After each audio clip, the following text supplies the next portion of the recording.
Water, Earth's purest life-sustaining resource, can easily become contaminated by environmental conditions. NAWASA continues to improve the quality of its water supply through state-of-the-art water treatment systems and trained, experienced staff. NAWASA preserves our health and quality of life. NAWASA, committed to meeting customers' needs. It's not really complicated. Elections are about choice. Between 2008 and 2013, $70 million was spent on scholarships for youth. Between 2014 and 2017, $185 million was spent on scholarships for youth. Vote NNP. Vote competence. Building a stronger economy means all Grenadian workers benefit, those who work in the public service and those who work elsewhere. Now that the period of shared sacrifices is over, the benefits must be shared among every Grenadian. More money for house repair, more money to improve healthcare, more money for training, more money for education, and yes, more money for public servants. $55 million in various payments. We are the Grenadian family looking out for each other. And even as we fight for ourselves and our families, we always remember our neighbors. We forge ahead together. We got to come together, learn to love your brother, love your brother. Let us have a real talk, St. John's. Let us understand the choice that faces us in this coming election. You can vote for me again, a proud member of a team that has consciously started rebuilding Grenada. Together, we have done the hard work and the opportunities have begun to come. So, you can go for the other guy who threatens to rip it all up and start a new experiment that none of us is sure about. The choices we face are not even close. We have made our sacrifice and now we must continue to build on our success. I'm proud to be on your team, and so St. John's, we are moving together.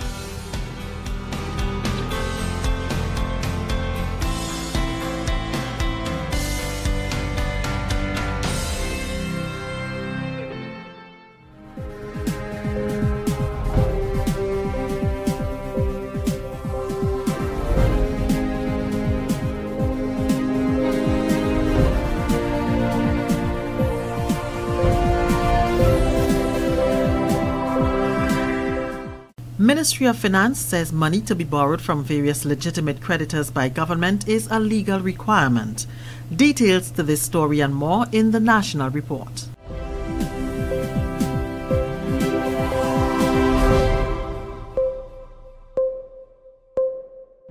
With the National Report, I am Leslie Ann Johnson.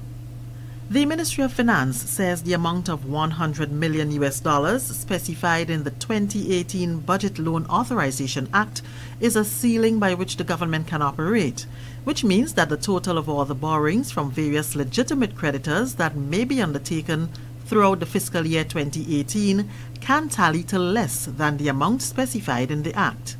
Section 56(1) of the Public Finance Management Act authorizes the Minister of Finance to borrow on behalf of the government in any form and from any legitimate source, whether domestic or external, an amount not exceeding $100 million to finance capital programs and projects to advance the socio-economic development of the country.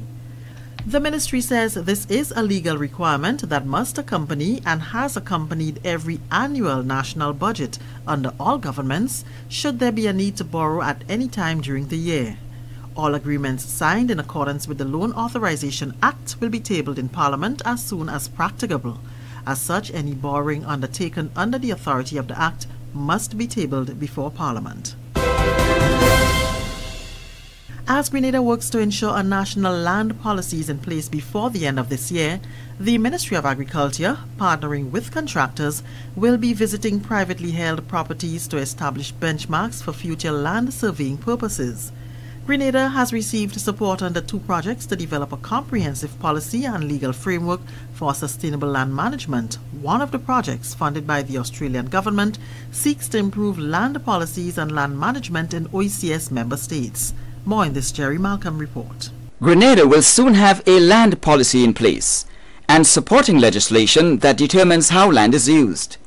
Coming out of a series of consultations held in December 2017, with a wide cross-section of the population, was the consensus that land should be treated as a resource, and policies put in place guaranteeing access to land by all, particularly the youth, and especially as it relates to housing. It will be an overarching policy that describes how the state should utilize land, right? How we should manage it, and the focus is on ensuring that it's available for present and future generations. So, for example, if you purchase land that contains mangrove, right? The land the land belongs to you, but the mangrove itself is a public good. Why? Because it has protection, it has benefits for fisheries, etc., etc. So you don't have a right to do what you want to do with the resource itself. The issues of determining title to land and accurate boundaries were also addressed. A new system of surveying land is being adopted called the CAUS system. The continuous operating system, the CAUS network, is what will be, the satellites will be giving that information for Grenada continuously, so that whenever they go to the field, they can lock onto a satellite and be able to produce those plans. And that plan, those plans now would make it much more easier to as you say, to do the cadastral, so we could know where every plot of land is, and where there is gaps, and then we'll be able to improve on the title and all of that. So we could know lands which doesn't have owners on it or don't have title. The process to precisely map all lands in Grenada, Carriacou and Petite Martinique began in November of 2017 and will end in February 2018. The process will involve visits to some private properties, and the Ministry of Agriculture is seeking the public's cooperation. We sent letters to all the areas where we think that the contractors will be able to access private property. But I do use this opportunity to call upon the general public to inform them that this is happening. And if contractors who will come with letters and also with officers from our ministry to identify themselves, that they will be given cooperation to access the property, to establish the benchmarks, because this will really help all of us in Grenada to ensure that we don't have the many challenges we now face with boundary disputes of lands. Young men in St. Andrew are being given a third shot at life. In St. Andrew Southeast, the focus for 2018 will be given marginalized young men third chances. Parliamentary representative and former youth minister, the Honourable Emmeline Pear, said the government cannot afford to give up on the nation's youth. Youth employment, training and support continue to be high on its agenda for 2018, and the program includes personal development training. We can't afford to give up on any young person. We can't afford to cause any young person to feel that they cannot make it. And that is why this project, Mr. Speaker, I'm so excited and passionate about it, because it's really about giving as many chances as possible to persons who are determined to make it. According to Minister Pear, the Third Chances program shares life-changing messages and experiences with the participants to guide them in their decision-making. I looked at their eyes, Mr. Speaker, when the young man who said, I was just a young man who just left school, and my uncle convinced me to meet him X place and to stick him up, spray him with mace, and take the bag of money that I was going to deposit for X business place and run. And I was held by the police. My uncle said he knows nothing about that. And I was charged $15,000 by the court for causing harm. Now, Mr. Speaker, I looked at them, their eyes were glued. And after those sessions, Mr. Speaker, when you listen to them, it causes you to be convinced that a third chance must be given. And even if you have to give a fourth chance, that you should. Mr. Speaker, there is a lot of hope for young people. Commitment was given to strengthen youth programs, including the new Imani program, work with private sector to encourage the employment of more young people, and to continue the small business initiative. This is the National Report. More news after the break. Data reveals that rats and other rodents are responsible for the transmission of many diseases. In Grenada, the most common is leptospirosis, and it can cause your death. This disease is directly related to rats and mice infestation. Signs and symptoms of lepto, as it is commonly referred to, are high fever, headache, chills, muscle aches, vomiting, jaundice, and abdominal pain. If your home had or is infected with rats and you have any of these symptoms, please check with your doctor immediately. Declare war on rats. Starve them. Kill them. Rats are the most unwelcome guests. Reduce, control, eliminate them. This is a message from the Ridge to Reef Project, protecting biodiversity and ecosystem functions. The Grenada Union of Teachers Cooperative Credit Union members can now conduct transactions with ease as 3 Connex ATMs are now strategically placed around the island. Connex is a collaboration of indigenous institutions, Grenada Cooperative Bank Limited, Arisa Credit Union, Communal Cooperative Credit Union, and the Caribbean Credit Card Corporation. On Thursday and Friday, the state-of-the-art ATM dispensers were launched at Victoria St. Mark, the GCNA Complex, Kirani James Boulevard, and at the Grenville Street branch. General Manager of GUT Credit Union, Ritisha Boyd, is thrilled that a dream of more than 20 years is now a reality. She says the first 3 machines are just the beginning of providing more technological service to its members. Boyd stressed that not only members can access the ATMs, but any Connex user. It reinforces our commitment to St. Mark as the only financial institution here. And the launch of the ATM is testimony that the credit union is firmly committed to the development of the parish and is here to stay. So have no fear. With this ATM, you will no longer have to go to other parishes, as was mentioned before, to access your funds. It allows for 24-hour access, and it gives a safe and convenient way to access your money your way. You can also perform other transactions such as deposit funds and balance inquiries. And yes, Mr. Britton, it is the plan to have more services in the future. Executive Manager of Operations and Administrations at the Grenada Cooperative Bank, Floyd Dowden, says the vision of Connex is to provide financial access 24/7, 365. It was a somewhat new and at the time, I might say radical thought, given the state of technology at that point in time. But obviously thought went into it, and it took some time to resonate positively with our sister institutions like the credit unions. Time elapsed, seasons changed, sun sets, moon rose, and time went on.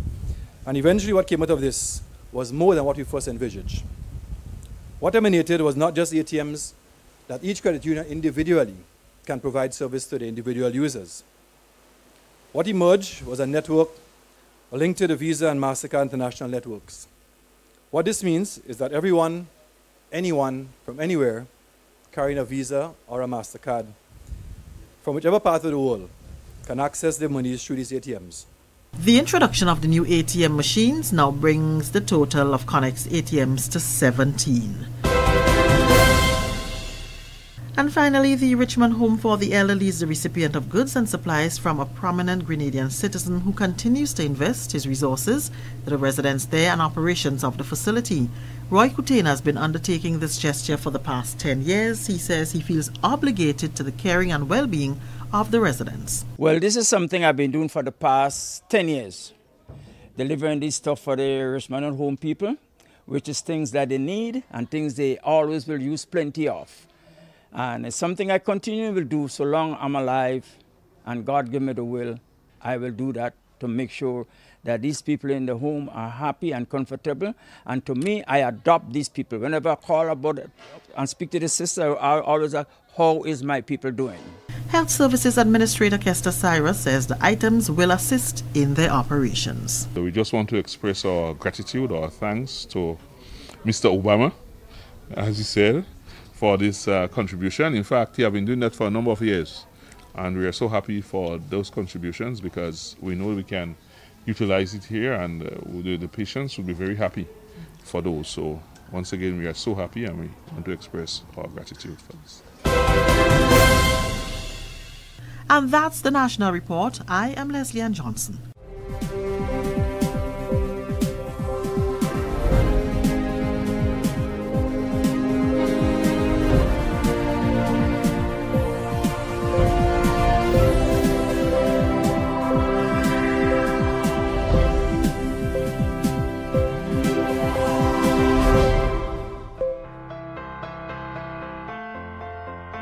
Let us have a real talk, St. John's.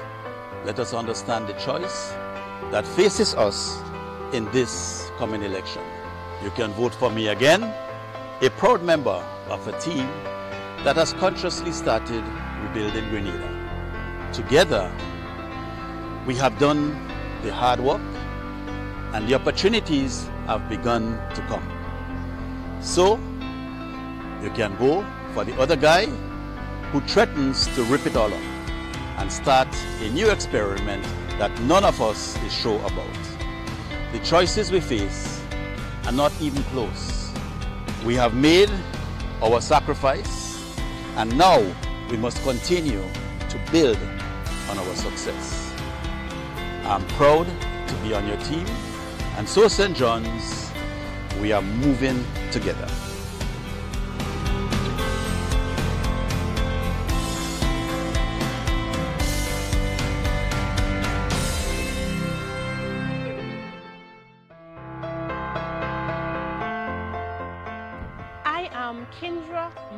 Stewart, and I am honored to have answered the call for service. The people of Carriacou and Petite Martinique are dear to my heart.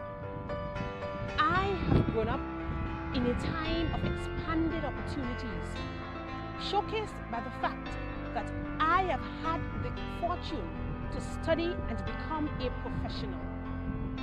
There are many young people who seek the opportunity that I have had. And I want to be a part of that movement that helps open up new doors. It is the aspiration of ordinary people that inspire this new journey of mine. As my generation rises up to service, you can surely count me in. I am Kendra Matthew Stewart, and I am running for you, the people of Carriacou and Keep moving!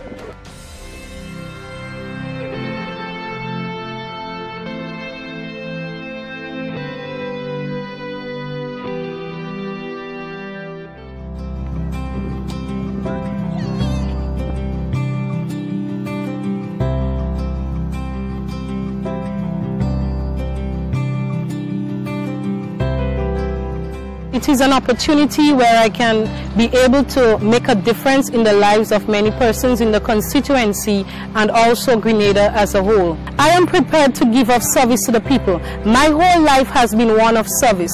So this is another opportunity where I can go out there to help improve the lives of people, the standard of living and the quality of life. Skita is a young person, and she has been given a wonderful opportunity to help shape lives in our country. She has been doing that within her school for the past 17 years. I know her doing teaching and making great improvement in that school. Awards, trophies, you know, skits was behind this.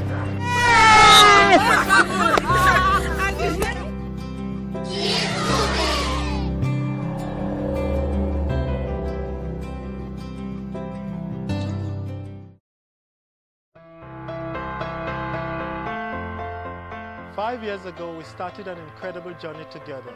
We dreamed and we strove to achieve. We are happy with the success we have had, but not content. The arch of progress is bending in the right direction in St. George Northeast, and many people have benefited. But there are still others that are yet to be lifted by the rising tide. We cannot leave those people behind, and so we continue to fight, and we continue to push on. I am Tobias Clement, and I'm running again to continue what we have started. Our dreams are too big, our ambitions too large for us to stop here. So let's keep moving.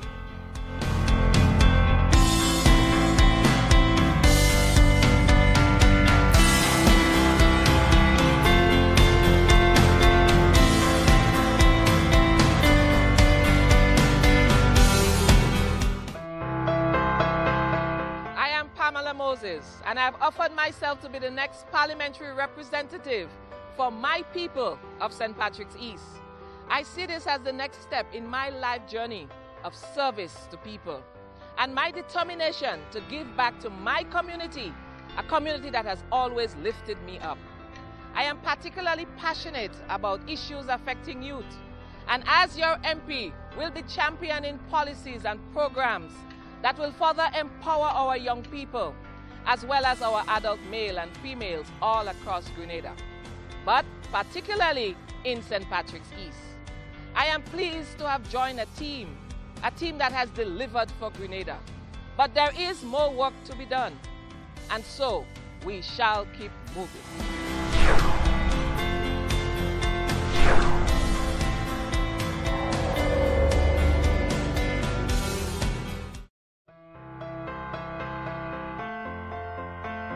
These past 5 years, ordinary people with extraordinary dreams for themselves and their families have continued to inspire me. In these close-knit communities along the shores of St. Andrews Southeast, people with their faith in their unshakable God have given me renewed hope that this partnership we have forged is worth building on. We have had successes together, but we are far from finished. A whole new generation is coming up, hoping for even more opportunities. We can't let them down. With God by our side, together we will achieve even more. So let's keep moving.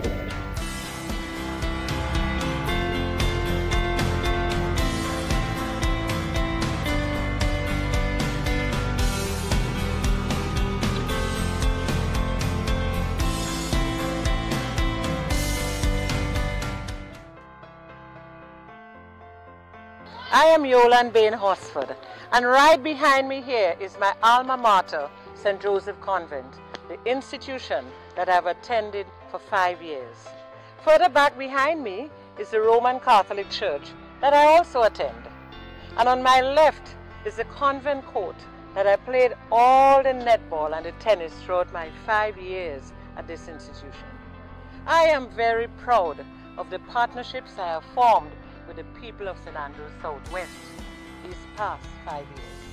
But I'm even more excited about the things we can still do together. We have begun solving the housing challenges and tackling youth unemployment. We have not only been building roads and houses, but more importantly, building communities and building lives. Many people have been given fresh opportunities, and even more shall be lifted up in the coming period. I am ready to take a fresh guard and to continue battling for ordinary people who deserve another chance. So let's keep moving.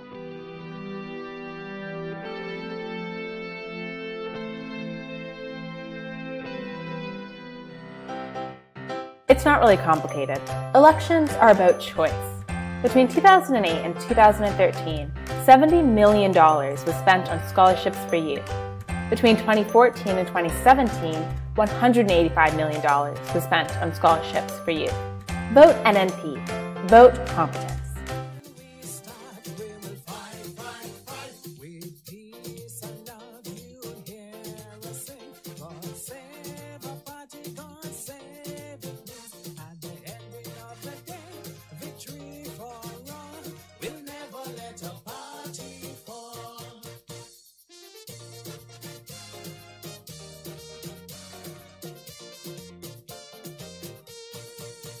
We shall never let Grenada fall, for we love it the best of all. We don't want to fight to show our might, 'cause when we start we will fight, fight, fight. With peace and love you'll hear us sing. God save Grenada, God save it please. At the ending of the day, victory for all. We'll never let Grenada.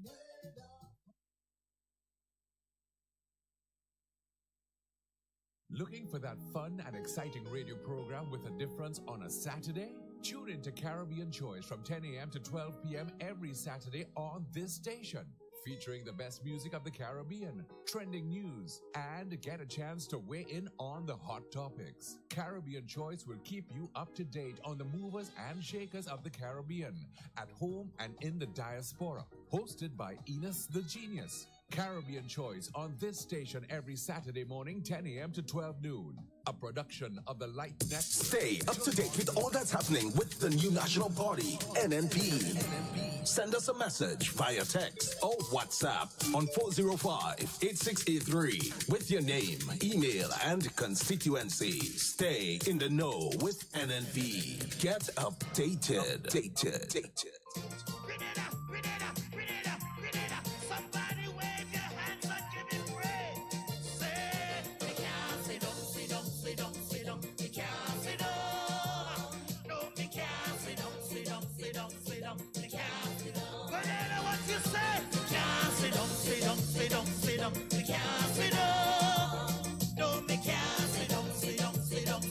And good morning to Grenada, Carriacou, Pity Martin. Yeah, people was kind of wondering if we're here, man.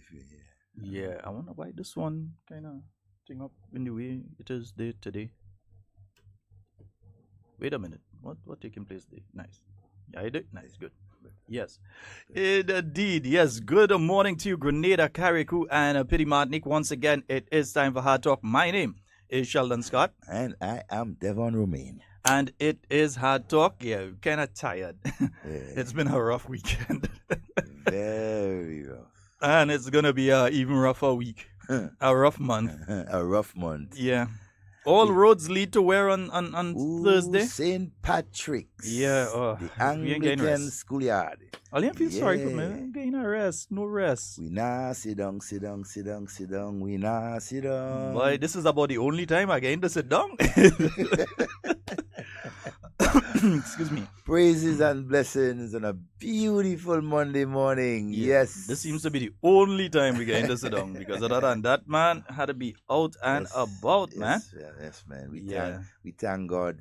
You know, we give him thanks and praise for just bringing us here and allowing us to do what we do best. Yeah. You know? And let's say a very special good morning to you, the residents of St. John. Ooh, big up. Yeah, we do hope that you all are having a fabulous day today. And those of you that would have recuperated from yesterday's activities. Wow. And we do hope that you're having an absolutely wonderful one. It was a good thing to be up there in St. John, interacting with the constituents there, and also those from other constituencies that visited as well. As it goes, wonderful activity overall. Electrifying. Electrifying. Wonderful speeches. I must say some wonderful speeches by the various speakers and so on. We do have the speeches, but the thing with that is that if we play them, we are actually giving up a half hour to the program, If we play it, we gain up a half hour to the program. I hear it at another rally somewhere, but I hear it at another thing somewhere. Gathering somewhere. Yeah, somewhere or the other. Yeah, kind of. Somewhere or the other, I hear it at another one, but I know. We that concerned about where it was or if it had.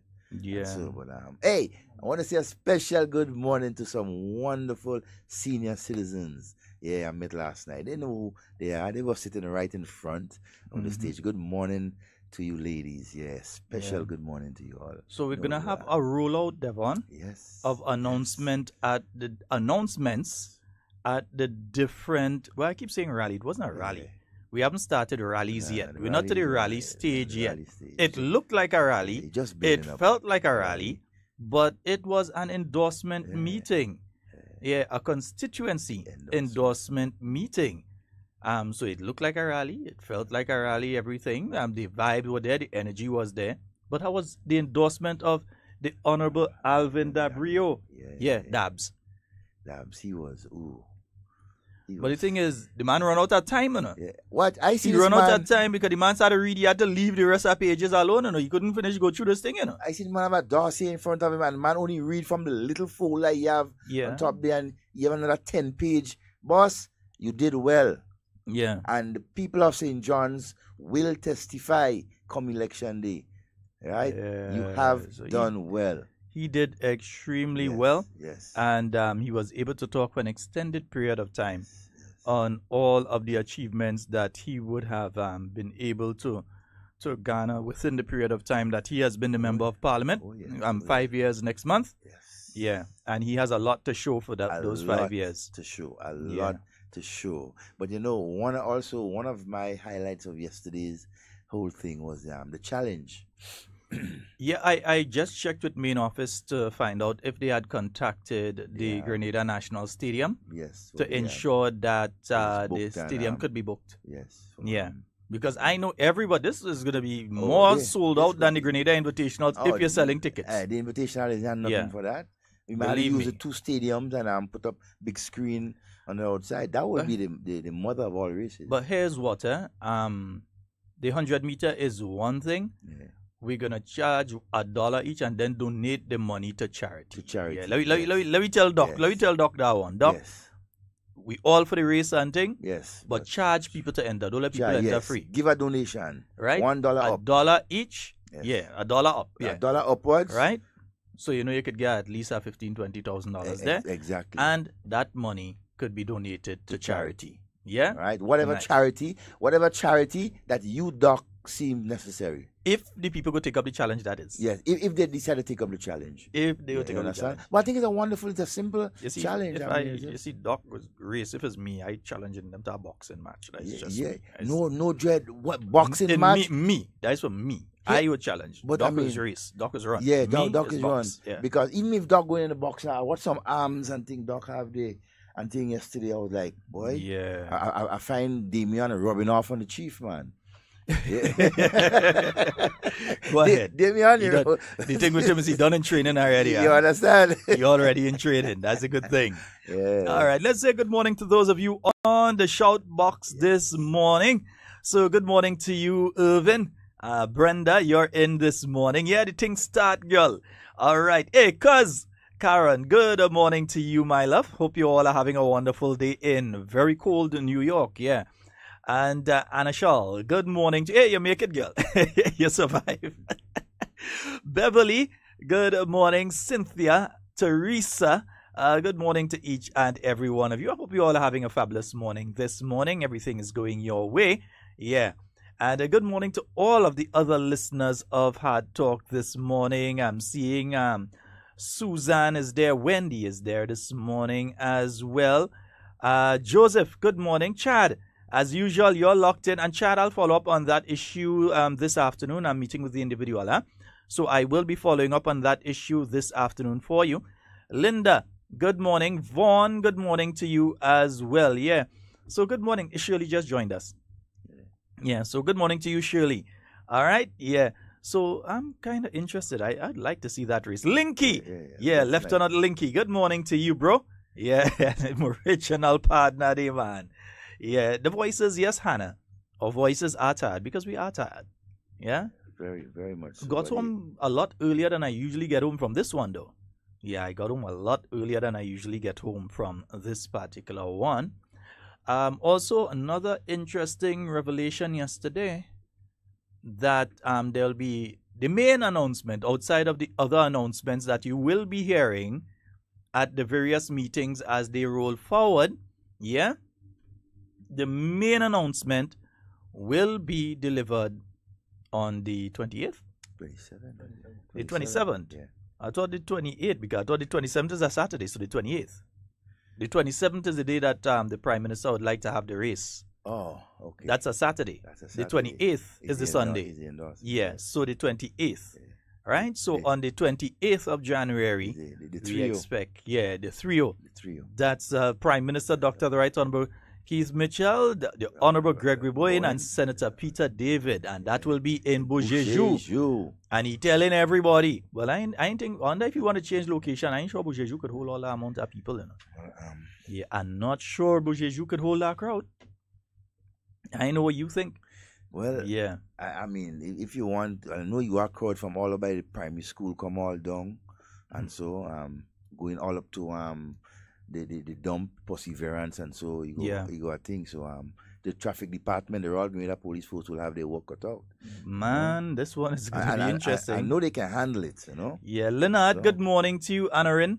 Hey, the Honorable Alvin Debrigo, good morning to you. Judd, Youth Arm President, good morning to you and to the entire Youth Arm of the New National Party. We know you're all locked in, whether we see you online or whether you're listening via radio or they're trying to sneak a little listen on work or to watch the recorded version later. The Youth Arm is always there with us. They're listening. All right. I think we should be on channel 1000 as well. Yes, I on Flow. On Flow. Yeah, I think we should be on channel 1000 on Flow, I'm not absolutely positive that it is on today, but we ought to be on channel 1000 on Flow. Yeah, so you all can look for us. If you're finding us on the internet and thing, you could look for us on Flow and thing too. Nice. Hey, Mr. Watts, good morning to you. Good morning to Zingo. Good morning to Burbis. Good morning to Muscles. Leslie, Muscles. good morning. Muscles and the entire staff at the hospital. Yeah, good morning to Muscles man. The muscle man himself. Grenadian treasure. What the weather is like in New York or Toronto? Or Muscles just can't take this kind of thing. Muscles just tell it straight. You say when he there and he get him kind of cold weather, so all he does be thinking about is home. That's all he thinking about. Man, I have a look at this thing. The thermometer showing -degrees. I could have been on Granan's beach right now, and the only -degrees that I had to do it is when I go in the fridge to take something to drink. That's it. Beastly cold. Kanasha, good morning to you and Ken Don and Vilma and my good friend, Coast Guards man. Good morning, sir. English guy. Yeah, morning. Carl, Master Carl, good morning. And I'm seeing Wendy would have joined us this morning as well. And we're seeing our friends from the Montreal support group. Yeah, they're freezing up there. And they're saying a special good morning to us. You think we should touch some of them new tune by Yes, we have to. I think people want to hear one or two of them new tune and they get a little taste in one last night. I feel I'll give them a better taste in that one right now. Let me see with that one, boy. Let me see if I could pull that one. You think they could? We go get them a taste. Yeah, we have to get them a taste. Let me get them a taste. Have to. I know who I voted for. NNP I voted for. Tell me who you voted for. NNP we voted for. So let's keep moving. The economy growing. Let's keep moving. Construction booming. Let's keep moving. Every man is smiling. Let's keep moving. Salary receiving. Healthcare improving. Pension coming. Better condition. NNPD party for the land. Let's keep moving. Show me your colors. Let's keep moving. Your brain colors. We came back in 2013 with a clean sweep. We win 15. And my country progressing. NNPD winning team. 3,000 jobs for Imanis. The way forward we please. Numbers of higher education. The pass for years for your million. We create small business. We have the facts to prove this. Roamed in million a day. NNP only way. Let's keep moving. The economy growing. Let's keep moving. Construction booming. Let's keep moving. Yes, indeed, huh? Smiling. Let's keep moving, huh? Salary receiving. Yes. Healthcare. The hitman himself, Better condition. NNPD party for the land. Man just give us a little touch on the stage yesterday. Just a taste. Yeah, we're gonna take the real thing on Thursday up in Saint Patrick. Yeah, we're gonna take Anglican. the full thing up there on what I keep saying Saturday? I know I cannot think saying the wrong day. I know I cannot think. No, Thursday. The race is study. Thursday, yeah, we're gonna take it up there Thursday. Eh? The race is study. The race is nice.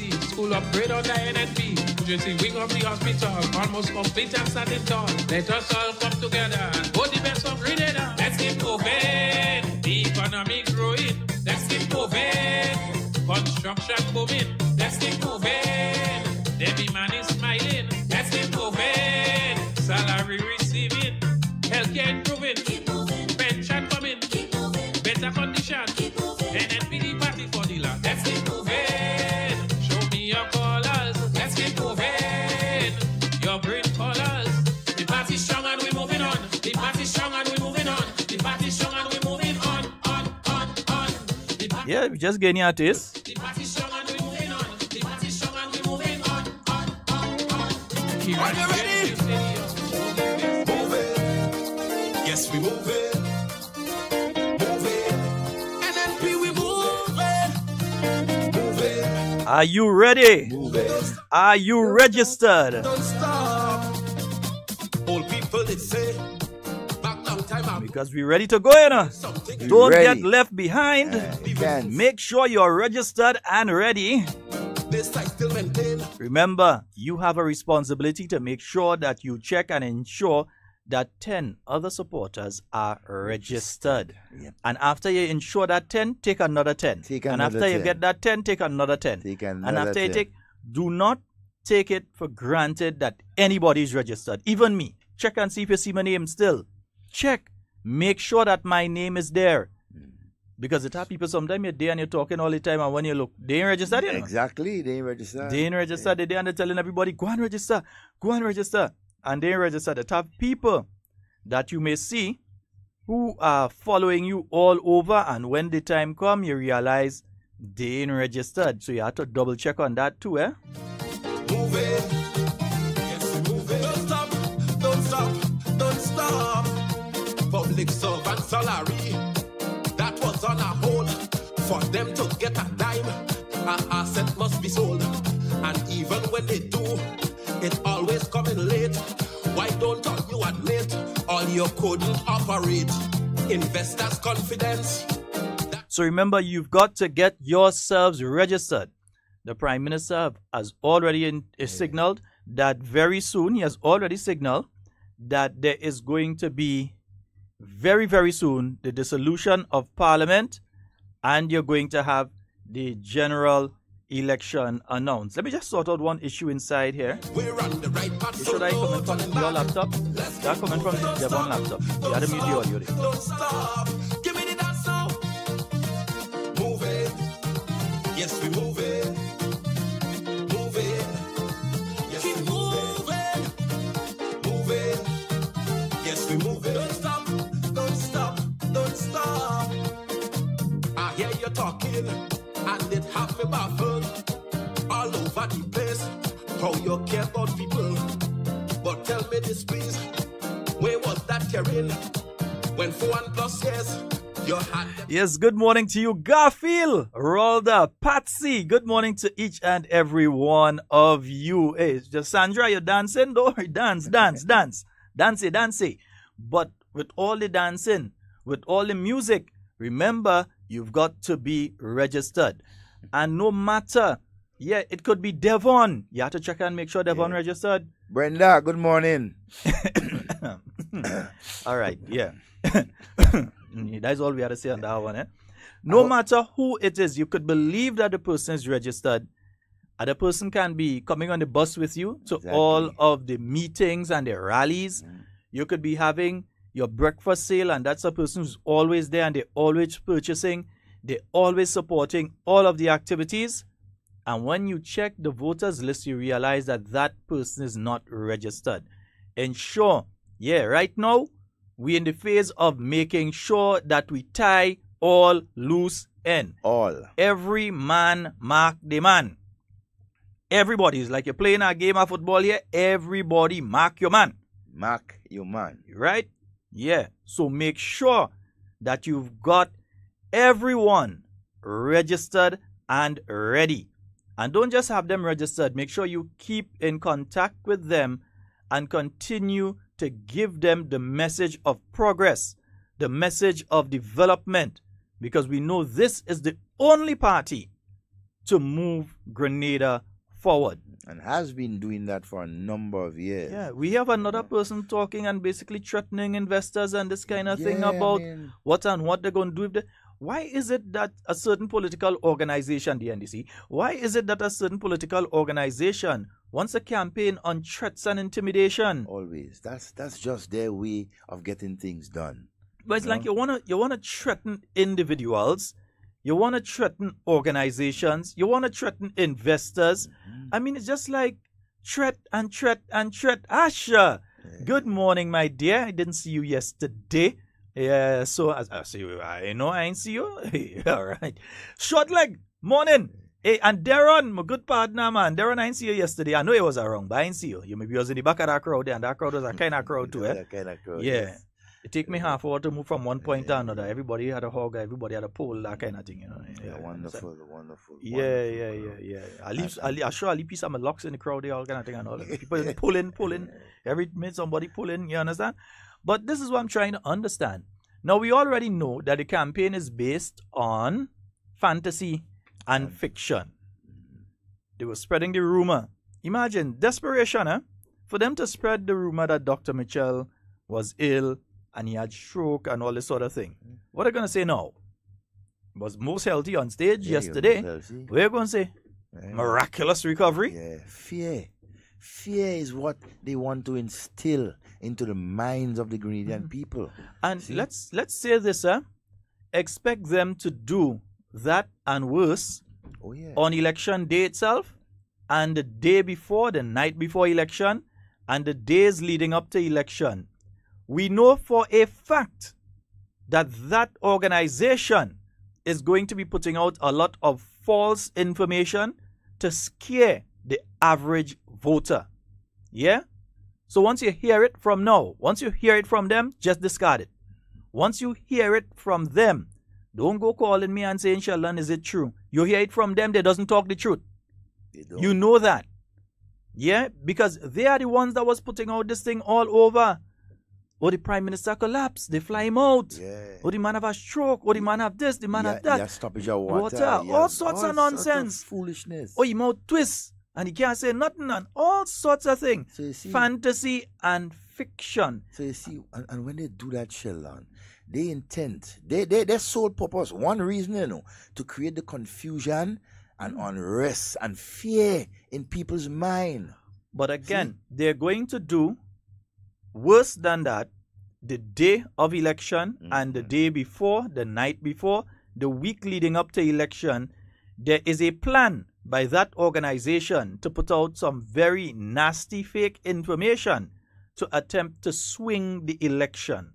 Not that it could swing, but attempt to swing the election. Yeah, they know very well that they will not win. Yeah, it's a done deal. They know for a fact they will not win because they are already looking for all the scapegoats for when they don't win. Not if, but for when they don't win. Yeah, they're looking for the scapegoats already. Because one of them is Obia. NNP working Obia. Yeah, Obia. Yeah? NNP working Obia on them. NNP buy the election. NNP take over the electoral office. The mere fact that they're looking for the scapegoats already means that they have accepted what will be their fate. Defeat. Their fate will be, say it again. Defeat. Yeah. Not defeat. The hand, no. They're getting defeat, not the hand. Defeat. Yeah. Not the hand. We leave the hand later. Right. Defeat. Leonard just checked. He made sure that he is registered. And remember, folks, you can go to the page, to the website, peogrenada.org. No matter which part of the world you are. Yeah, it could be in China, wherever it is. peogrenada.org. You can go there and you can check your name and make sure that you're registered. Make sure it's you. That is there. That's there because two people can carry the same name. As I have told you, I've had that situation before, although that person is now off the voters list. But I've had that situation with a person carrying the exact same name as me, born in the same year as me, and living in the same village as me. Yeah? It's just that I was on the right side of the road and they were on the left side of the road. That's the only difference. Yeah? But I've had that situation personally with another individual carrying the exact same name, exact same year of birth, not date of birth, but year of birth, and living in the same village. So you have to make sure it's you. Because when people check, sometimes they mistake which one of the Sheldon Scotts it is. And there are other instances of that happening, yeah? So make sure that it's you. Make sure where your polling division is. If you click, there's an area where you get more information. It tells you where you got to vote on election day. Yeah? So make sure. Make sure. Even if you have your ID card in your hand and you're watching on the list and you're seeing your name, still make sure. Double check. Sometimes your eyes go have a little thing with you. Playing a little game. Make sure. That is how serious this is. right? We want persons never to take things for granted, never to be complacent. And we have a caller. Double check. We have a caller. Good morning and I was welcome. opening phone lines yet, but Good morning, Brother Sheldon. morning. How are you this morning? Yeah, I'm great. Yeah, Happy New Year to you. I didn't get you since after that. Oh yes, yes. Happy New Year to you as well. Brother Devon, you good? Yes, man. Happy New Year. Yeah, well, I listening to you all day and, I trying to... Go ahead. Yeah, I listening to you all and all them bring back some memory in the year 2008 to 2013. I just try to reminiscent. Mm-hmm. I remember those days when we used to share 4 people used to share a car together, you understand? One drink you had to share it with at least 2 people, I know he bad, boss, but I didn't realize he was that bad on your side, boy. Yeah, he was bad. When I tell you he was bad, he was real bad. Some of them, I might have, but some other people might not have. Some of them I give them a drink and then they had to share it with 2 and 3 people. Some of them a cigarette. Some of them 4 people smoking a cigarette. You understand what I'm saying? Yeah. Oh man. I know about that one. He was really bad. He was really bad, I tell you. All right. Real bad. All right, my brother. You know what? We keep moving, and that's the most important. We moving.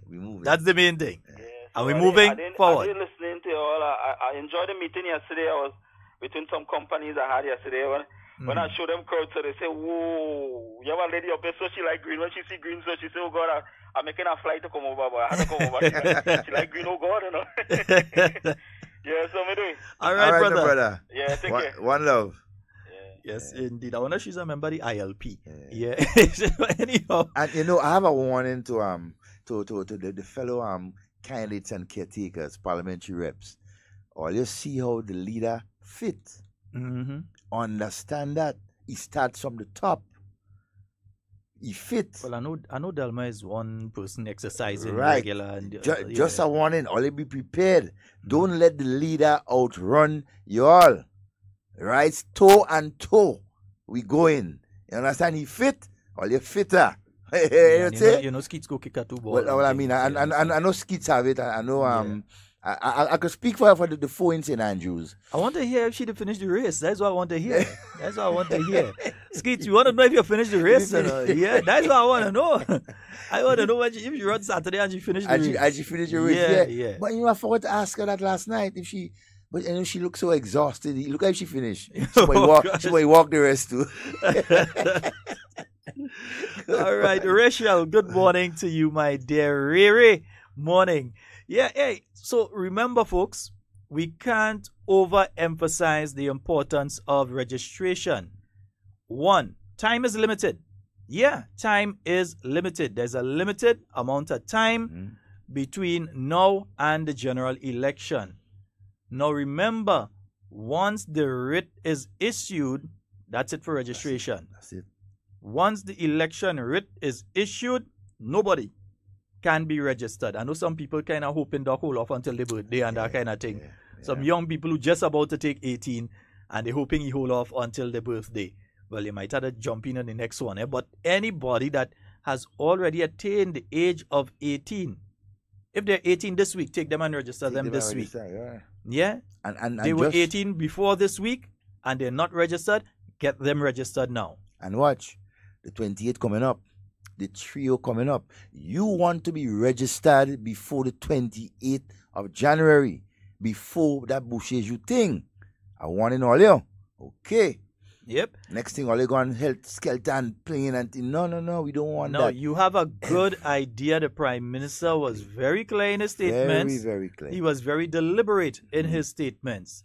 He went through the process. He says that very soon, you will see the dissolution of Parliament. Not the proroguing, as certain people did do for nearly 6 months.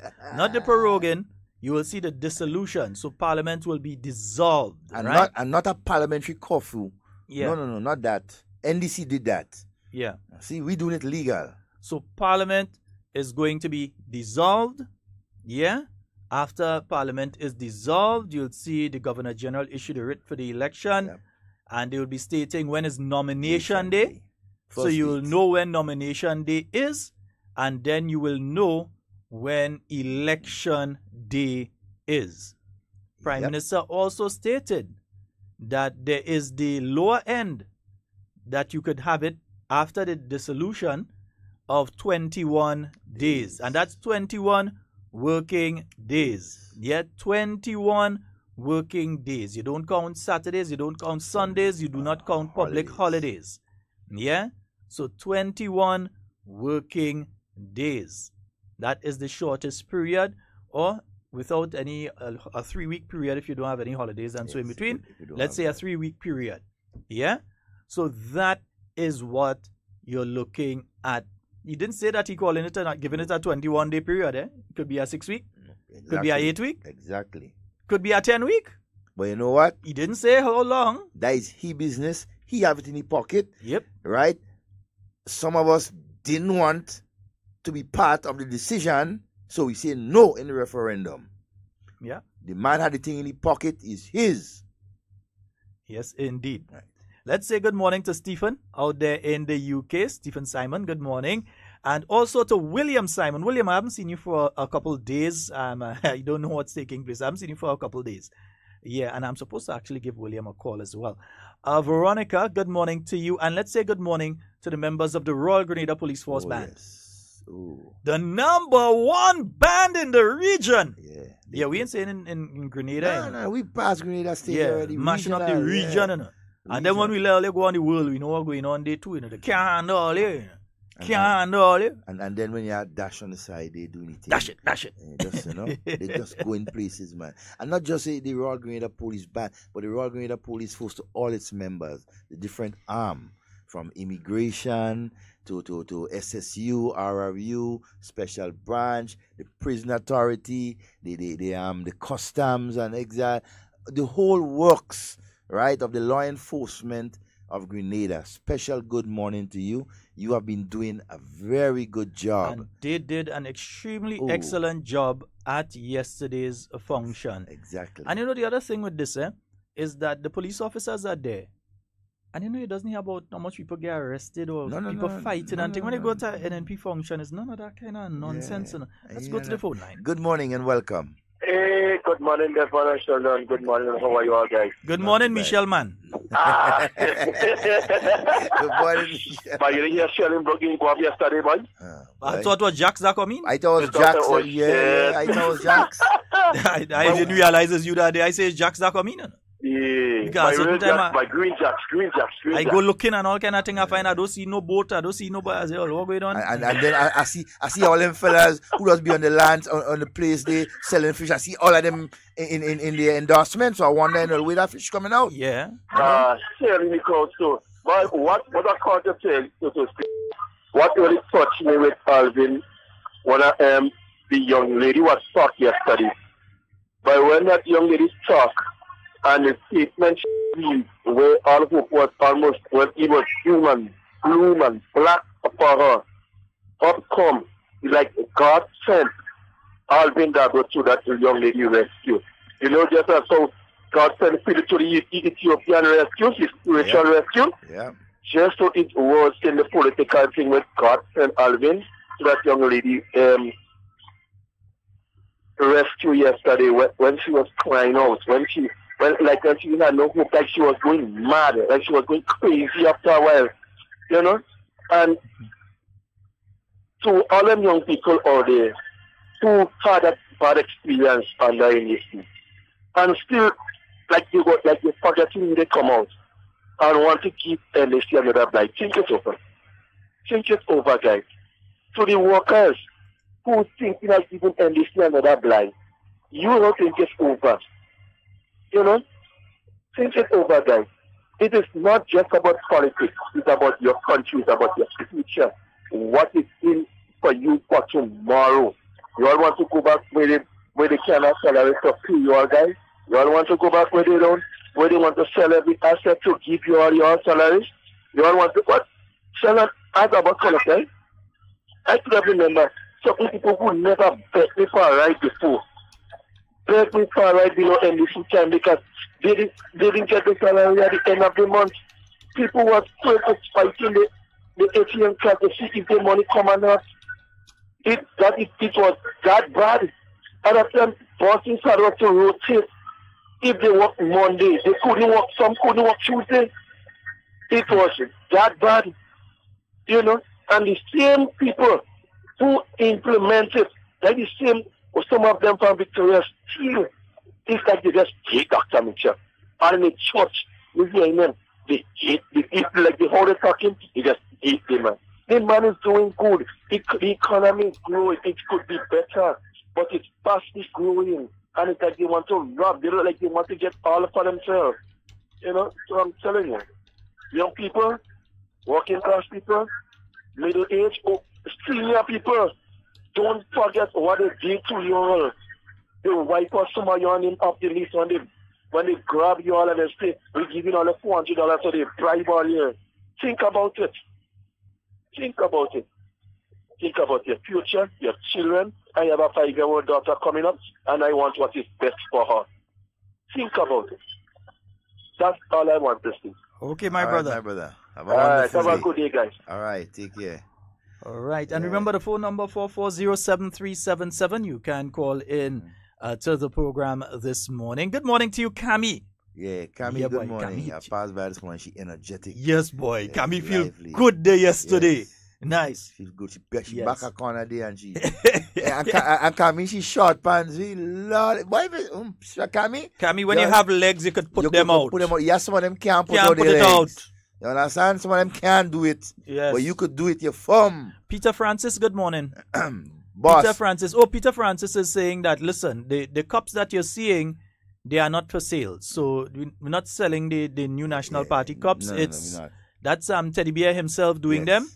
And he's basically giving them away. So if you're in the right place at the right time, you'll get some. You're my lucky. Right? You'll get one, not some. Teddy Bear, you'll pass by me. We have a caller. Good morning and welcome. Good morning to you, Brother Sheldon and Brother Devon. Good morning, my dear. How are you guys? I hope you guys are bright like outside. Yes, indeed we are. It's bright today.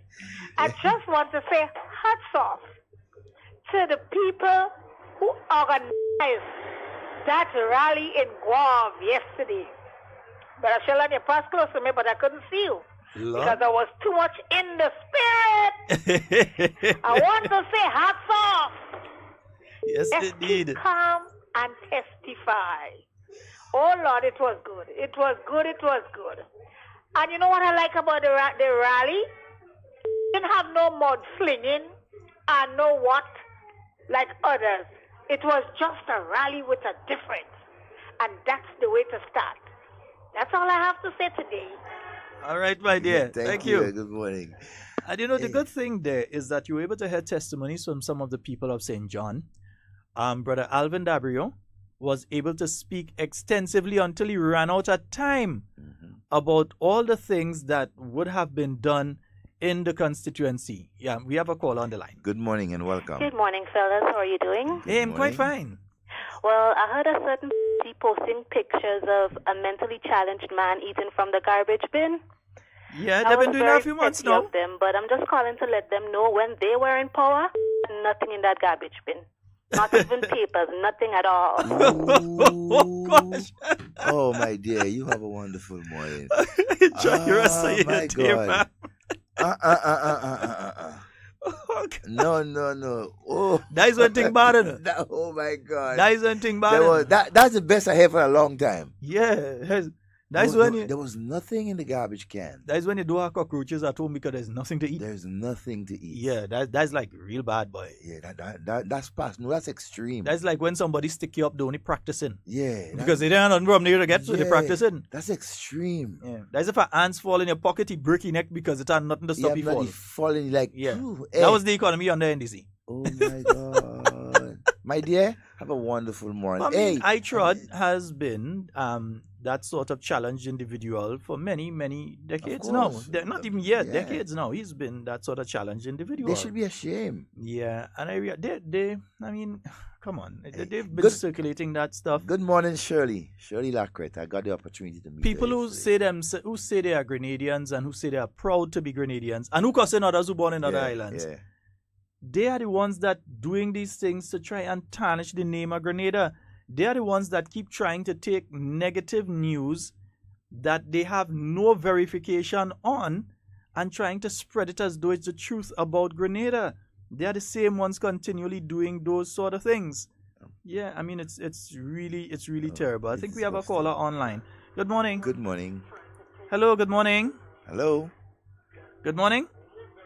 Okay, that person seems to be... Callers, just remember when you call, you have to listen to the phone line and not to the radio. It seems as though that person had the phone away from their head, listening to the radio. We are broadcasting via the internet, so there is a delay of about 30 seconds to 1 minute between what we say in studio and what you hear. And as such, you won't be able to have a conversation by listening on the radio and speaking on the phone. Yeah? Okay. All right, yeah. Boy, real people listening from New York. Well, all you have choice too. All you have to stay home. It's real cold. Real cold. Yeah. Hey, let me say good morning to my Aunt Sylvie out there in Carriacou. Yeah, good morning to Auntie Sylvie. Morning to Uncle Ba up there in New York. I know Uncle Ba want to come back bad, but Uncle Ba come down here. Yeah, our son down here. I spoke to a brother of mine yesterday. Kent, morning. And he was telling me, he said, man, I opened the pipe, his eyes that's coming out. You lucky? I hear about somebody that opened the pipe and nothing come through because the pipes were frozen. There's one individual that I saw posting, and I'm not too sure if they're posting from the US or from Canada, but they turned on the pipe and nothing came through because the pipelines had been frozen solid. Yes. I also saw a situation where the ocean came in a particular area and the water was frozen around the vehicles.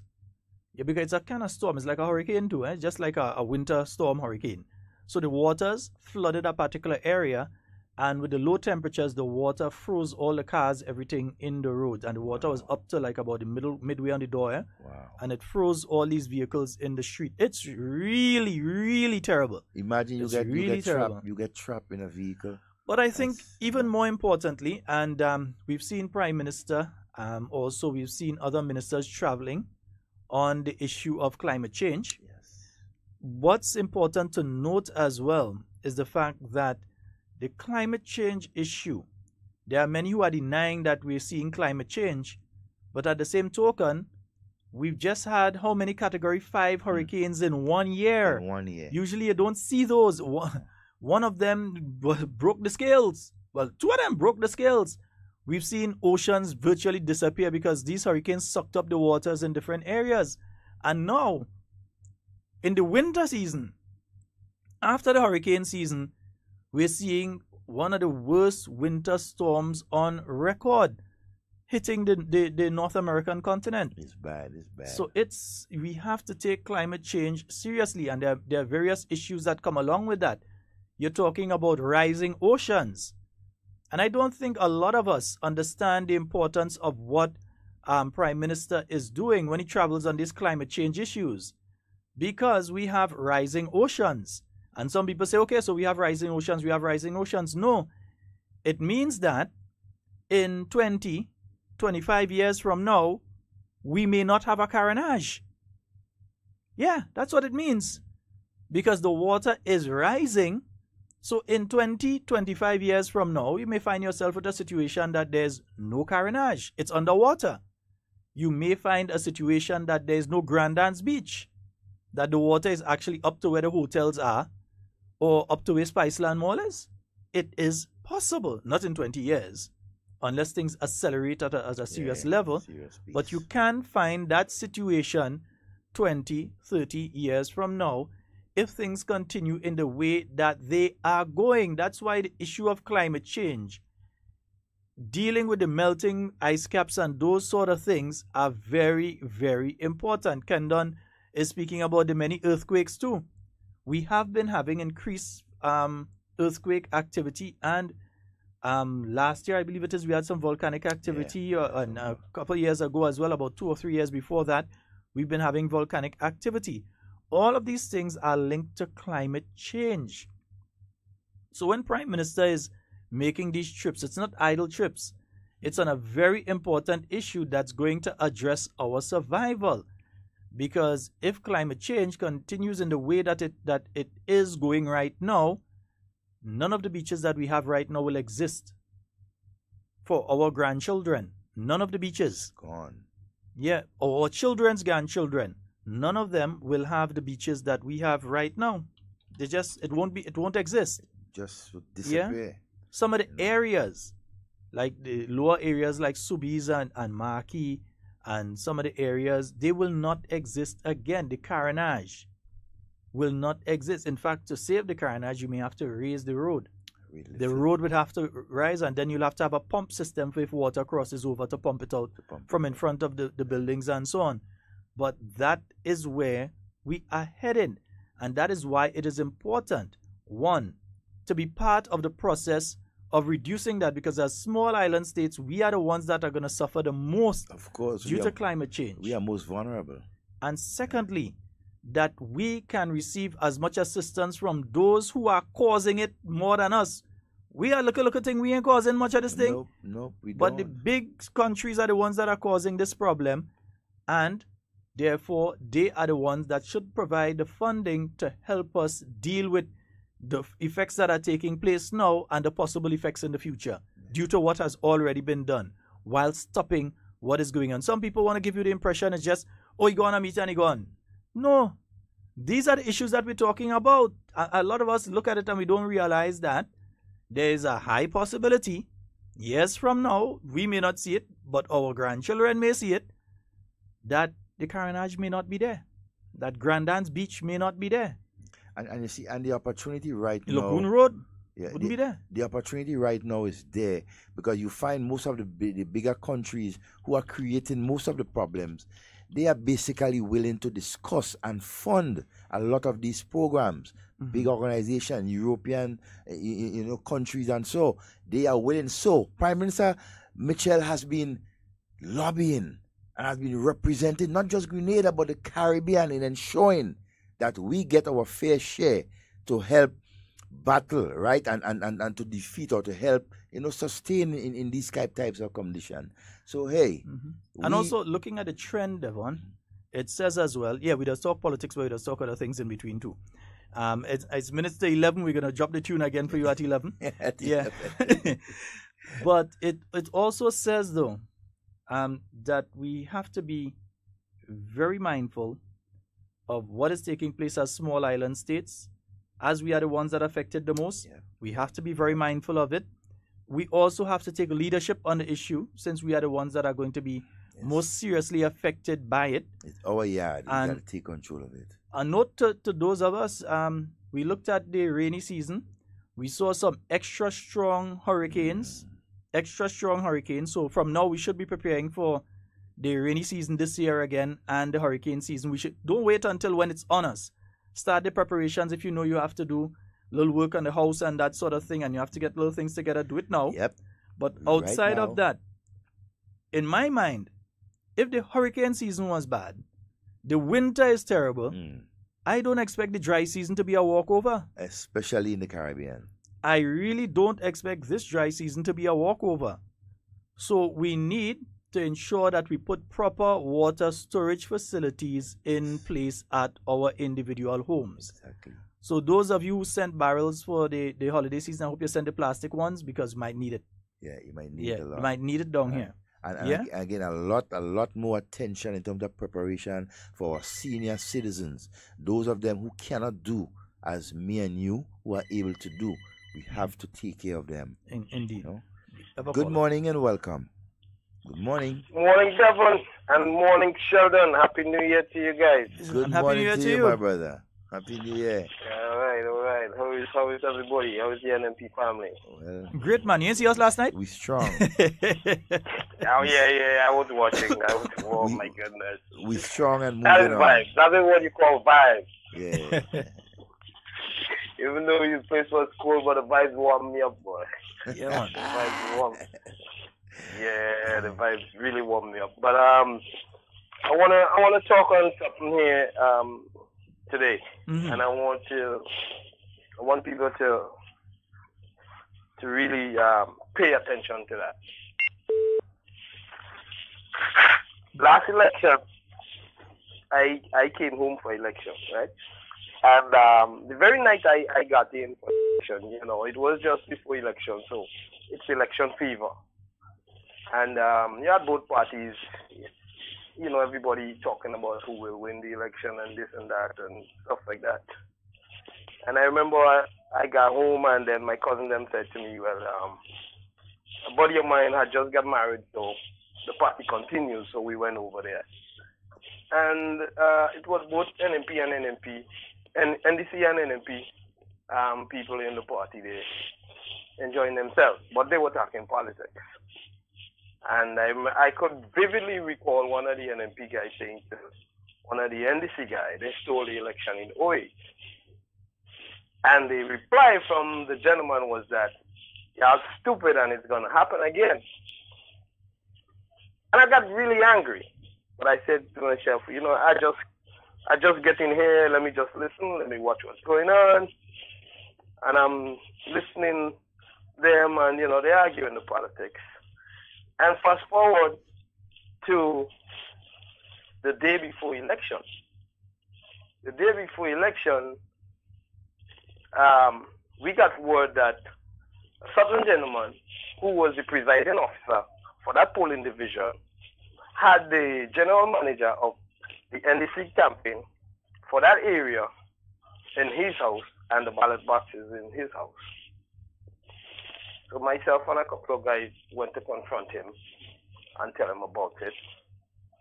He tried to distort it, but I saw her on the veranda, and I said to him, you know, and I told him point blank, I mean, that is against the law, and it should not happen.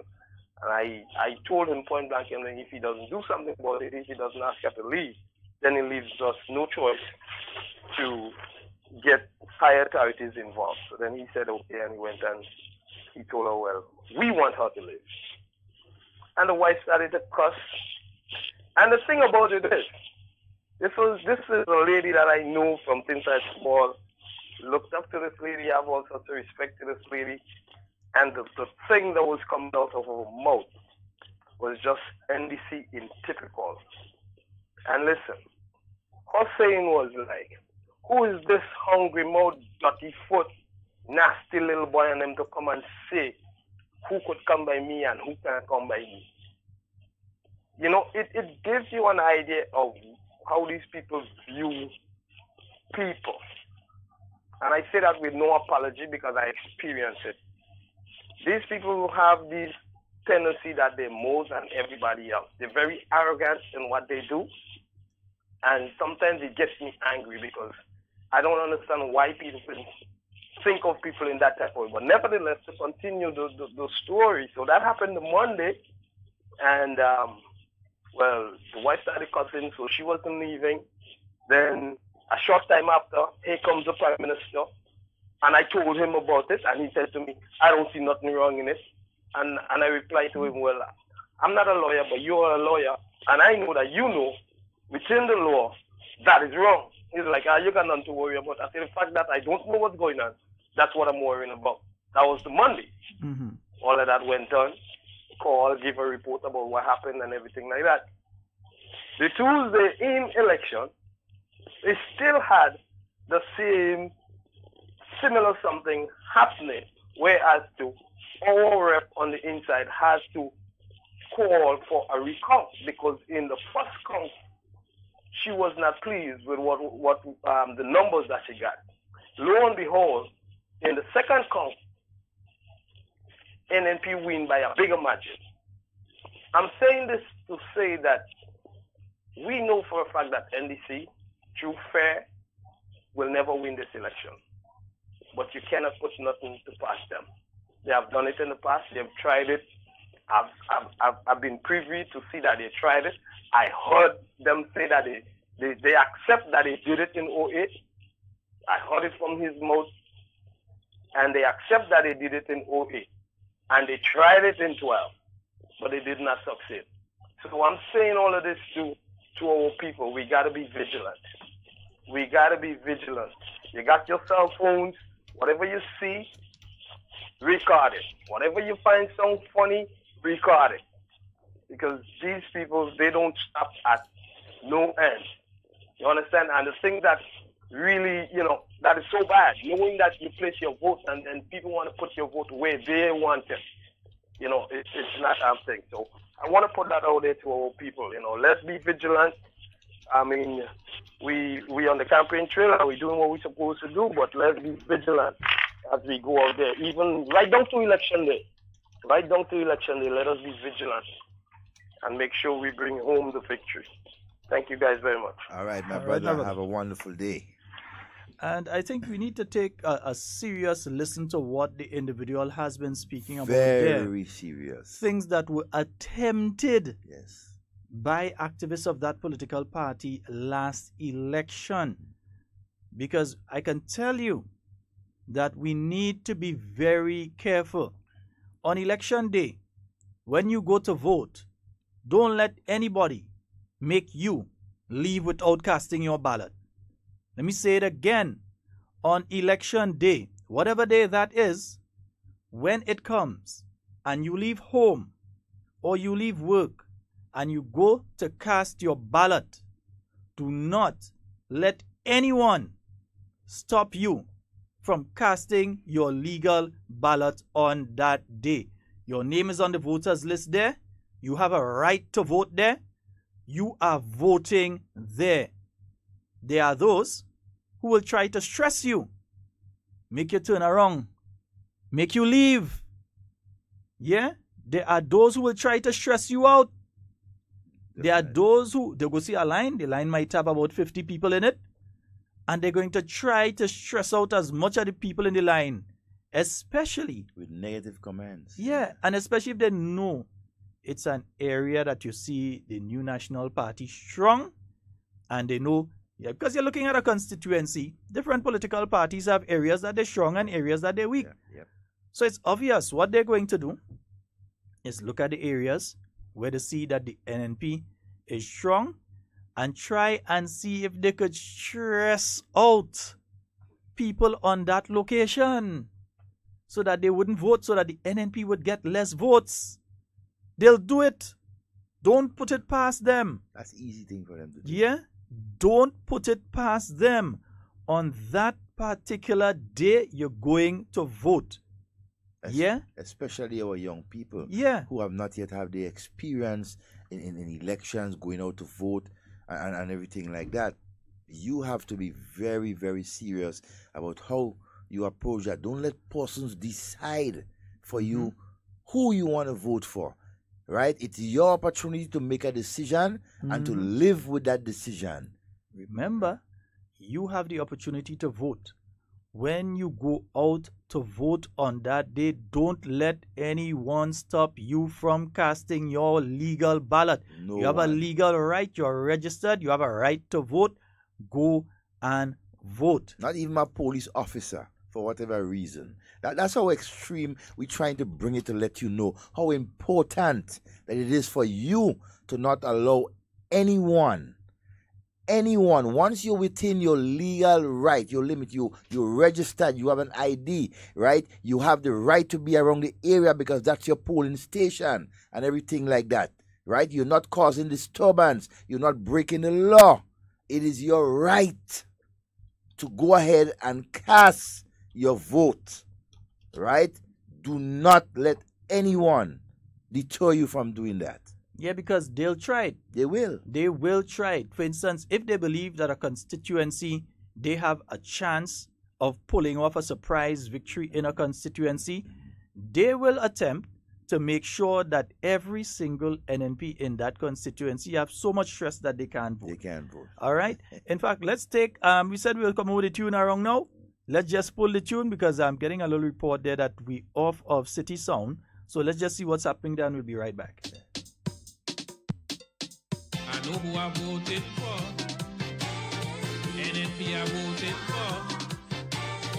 Tell me who you voted for. NNP we voted for. So let's keep moving. The economy growing. Let's keep moving. Construction booming. Let's keep moving. Every man is smiling. Let's keep moving. Salary receiving.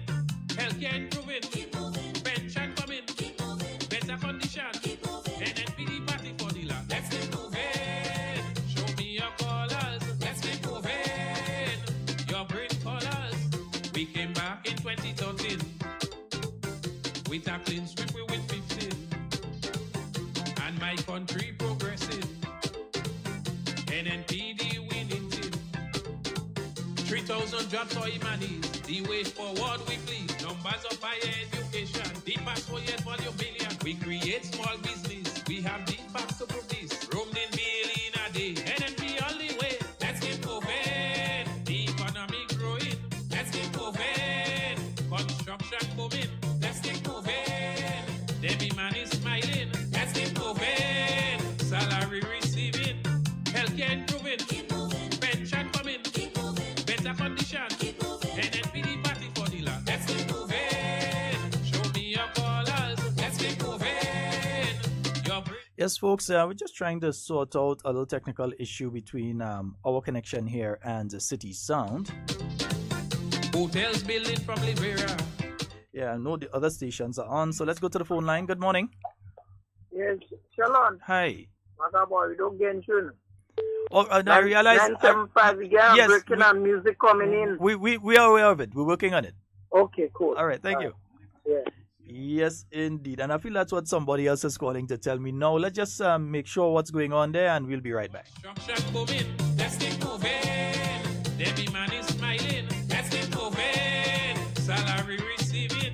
Healthcare improving. Keep moving. I think they should be back on now. Better condition. Yeah, so somebody call me and let me know if you're hearing us on 97.5 FM right now. Let's keep moving. Your green colors.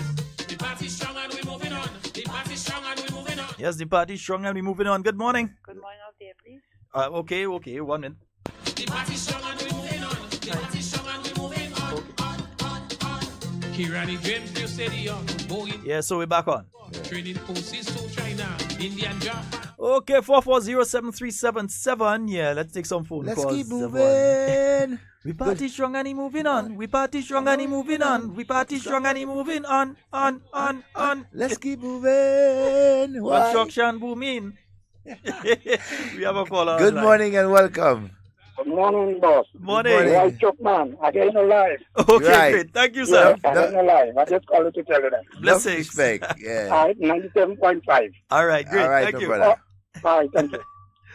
Yes, ma'am. We party strong and he moving on. Yeah, you see, if they think it was a weak party or a weak leader, they get both of them yesterday. They you get see. both of them yesterday. Strong party, strong leader. And not only that, the man basically outdance the singer there, she had to stamp and fan him, give him room and everything, Doc was, he was in his glory. Brother The Bowen spirit- put on the dance Yes, yesterday, man, too. the chicken, the spirit Bowen, move yeah. them, the guys, man. That's the way. That's leadership with class Yes, and quality. indeed. So we were saying to listeners before we had that break there, right?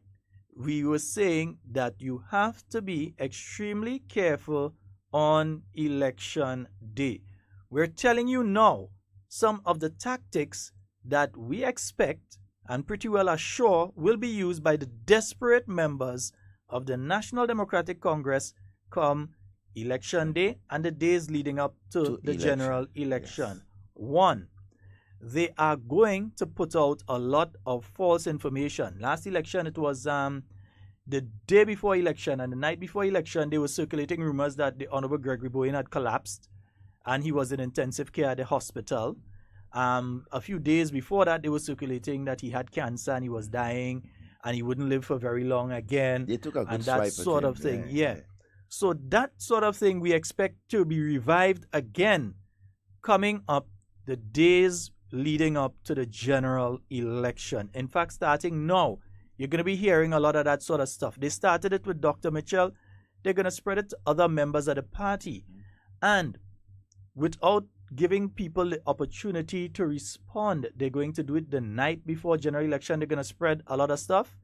The 2-3 days leading up to the night and the day of the general election, expect to be bombarded with a lot of false information coming out from the camp of the National Democratic Congress. They are extremely desperate. Extremely desperate. So expect anything from them. And we do our part. When information, false information, and so come about, we do our part. We going to dilute it. When you have sweet sugar water, we pour in water in it to dilute it, to make it unsweet. But we ain't drinking either. No taste. No taste at all, so you can't even taste it. Yes. You understand? That's what we are doing. We're saying that's one. The second thing is on election day, there will be attempts, especially in polling divisions where it is known for a fact that the New National Party is very strong. Elements will try to dissuade you from voting on election day. Exactly. Disrupt your movement. They're going to tie up the line. Yeah. They're going to take forever to vote. To just go inside and put the mark, they're going to try to take as long as they can. Exactly. They're going to do everything to get you upset, to make you leave the line and go and not cast your ballot. And it's going to happen. And they will do that specific times, Yeah. Right? They will organize specific times when they know the crowd, the majority of persons would be around, trying to either in the morning or those other period. Mm-hmm. They will try basically to disrupt that free flow, to make persons just feel frustrated and go. That's what they want you. They want you to get frustrated and leave and not cast your ballot. It is possible to be the most popular party, to be the best party, to have the most supporters, and still end up, okay, I'll deal with that. Rosie, I'll deal with that one. Yeah, it is possible to have the most support in a constituency, the most support among registered voters in a constituency, and lose the constituency. Oh, yes. It is possible to do it. It is. Yeah? So you could very well see that the New National Party has the majority support of registered voters in every constituency in Grenada and could still come back and lose a constituency because of those sort of actions. Expect it, look for it, guard against it, don't fall victim to it. Yeah, and this is very, very serious. They're going to look at areas that they know NNP strong.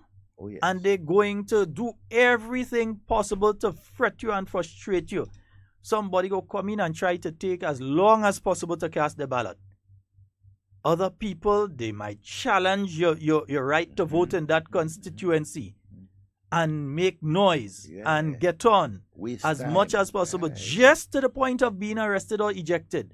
They're going to give as much problems as possible to stop you from casting your vote for the government that you want. Because they want you to take the government that they want. So they're going to do everything to stop you on the election day. Because imagine, you in a line to vote, you and your family, whoever, and there might be a person there just continuously making negative comments or saying things that he or she knows that will perhaps tick you off and make you frustrated, right? And causing you to take you and your family to leave and say, you know what, I don't worry this thing and I don't vote in again. Do not be swayed by this sort of behavior. When that mindset, when you leave home that day, it must be to go and vote and nothing else. Yeah, you're making sure. And let's also clarify, it is illegal for any business place of employment to not give you time to vote. They have to give you time off to cast your ballot. They must. Whether it's in the morning or whether it's in the afternoon, every business place, nobody can tell you you're working 6 to 6 that day and you can't go and vote. Forget that. They can be hauled before the courts. And they can't fire you. And believe me, not only can they will be hauled before the courts if they refuse to give you. I'm betting you, I am absolutely positive, they will be hauled before the courts if they refuse to give you the right to leave and go cast your ballot. Exactly, because there's laws, right, within the electoral system, right, that adheres to that give people the assurance, and so that they have that permission to go and vote. It is your right to get out there and vote. So no employer could tell you that you cannot go and vote because, the business there to run. No. You can't do that. No. He or she can't. You have a right to vote, and you must be legally. It's the law. Yes. They have to give you. They're not doing you a favor. No favors. It's not a favor. They have to give you the time to vote, but they can't give you the time to vote and then you come back without the ink and you ain't go and vote. Yeah, without showing them. Yeah, because then it's a different case. Yeah, that's dishonesty. Yeah, that's dishonesty. Yeah. Now, also, let's just remind you of one or two things. You get to the polling station on election day. You're getting ready to go and cast your ballot and so. All right? So the first part, check the list that's there. Even though you check how much times before. Still. There's a list that comes out just a day or two before the actual election. And there can be changes on that list. So when you get to the polling station on polling day, on election day, first thing to do, check the list. Make sure that your name is there, that it's really you, that your name is there, and that's the place that you have to vote. Because there might be typographical errors within that list there, and your name might be spelled wrong. It might be omitted because of whatever reason. So it is our duty, it is your duty, right on that morning, the day before, to check on that list. Ensure that you, your family, your friends who you get to go and vote, and so certain senior people within the areas, hey, we have to do what we have to do. Yes, so make sure you check the list when you get there in the morning. Your name is there. You must have your identification with you. Your voter identification card. I think if you don't have it and you're still on the list, you still have to be allowed to vote. Yes, you have. If you have like your passport or something else to prove that you are who they say you are. If you just don't have your voter identification card, but you are registered and your name is on the list, you can still be allowed to vote at that location. That's the reason that they generally have people there who knows who is who. Exactly. So that they can verify that this is the person. That is the person. Yeah. So even if you don't have the ID card, the voter identification card, or what we say our ID card, and your name is on the list. And your name is on the list, you can still vote. Some people lose their card. Some people didn't collect it. Some people may have forgotten it in the hustle. Accident to happens. go there. It still means you can vote, because somebody might, suppose you go to work this morning. Let's say today's election day, you go to work this morning. But in the rush, you forgot your identification card at home, your ID card at home. Then you leave work to go and vote, and there's only a short space of time for you to vote in. And then you check and you realize, I don't have my identification card. That's the reason they have people inside there to identify you and to verify you are who you say you are, so that you can vote on that day. Don't turn around and say, well, I don't have my ID card, I can't vote. No. Go and vote. Yeah, because you see, errors could be sometimes on that same morning you go to the bank, you say, you know what, I'm leaving, I need to have some money. Go to the bank, you don't have a teller card, you go there, you show your ID, and you may just leave your ID right there. Some people do that. Some people do that. Yeah, it happens. I've done it. Right? Yeah, I've done it too. You understand? So all these things we are putting it in the perspective for you. Yeah. There are a lot of things that can happen the day before and on that day of election. Mm-hmm. Be mindful of that. Be alert. Be prepared. Not just for you, but for you and others. Some folks are worried that, let's say, the polls close at 6. And you might be worried, you're saying, okay, the polls closing at 6, I may not arrive in time. If I reach by 5:30, I may not get the opportunity to vote. No. That's not true. Right up. They close the line off at 6. So once you are in the line, you must. And 6 o'clock arrives, the officer would go and they say, okay, cut off. That's it. Right? So if you're in the line, you have to be allowed to vote. You have to. So everybody that's in the line as of 6 p.m. has to be allowed to cast their ballot. Yes. And hopefully in the right line. That's why we say check the list. I've seen instances of people before who were on the list in South St. George, for instance, and thought that they were voting in Springs, only to find themselves down in Calais Government School having to vote. And finding that out when they reach up and are about to vote, and then they say, no, your name is not here. But let me just check the rest of it. No, your name is here, but you have to vote in Calais School. Yeah. And you may only have 5 minutes. Yeah, again. and you see the distance. So that's why we say when you get there, the first thing to do is check the list. Right? Remember, 6 o'clock, cutoff time. Be in the line before then. 6 o'clock. You can't be walking, rushing to get to the line and it's 6 o'clock. No. They're going to cut the line off legally. They have to cut it off then. It's just like when you start to vote, the polling booth will not be open before 6 o'clock. Yeah. Right. Kimron is asking an interesting question. And Kimron, it is a question I've raised before. You can't campaign on election day, but does the same thing apply online?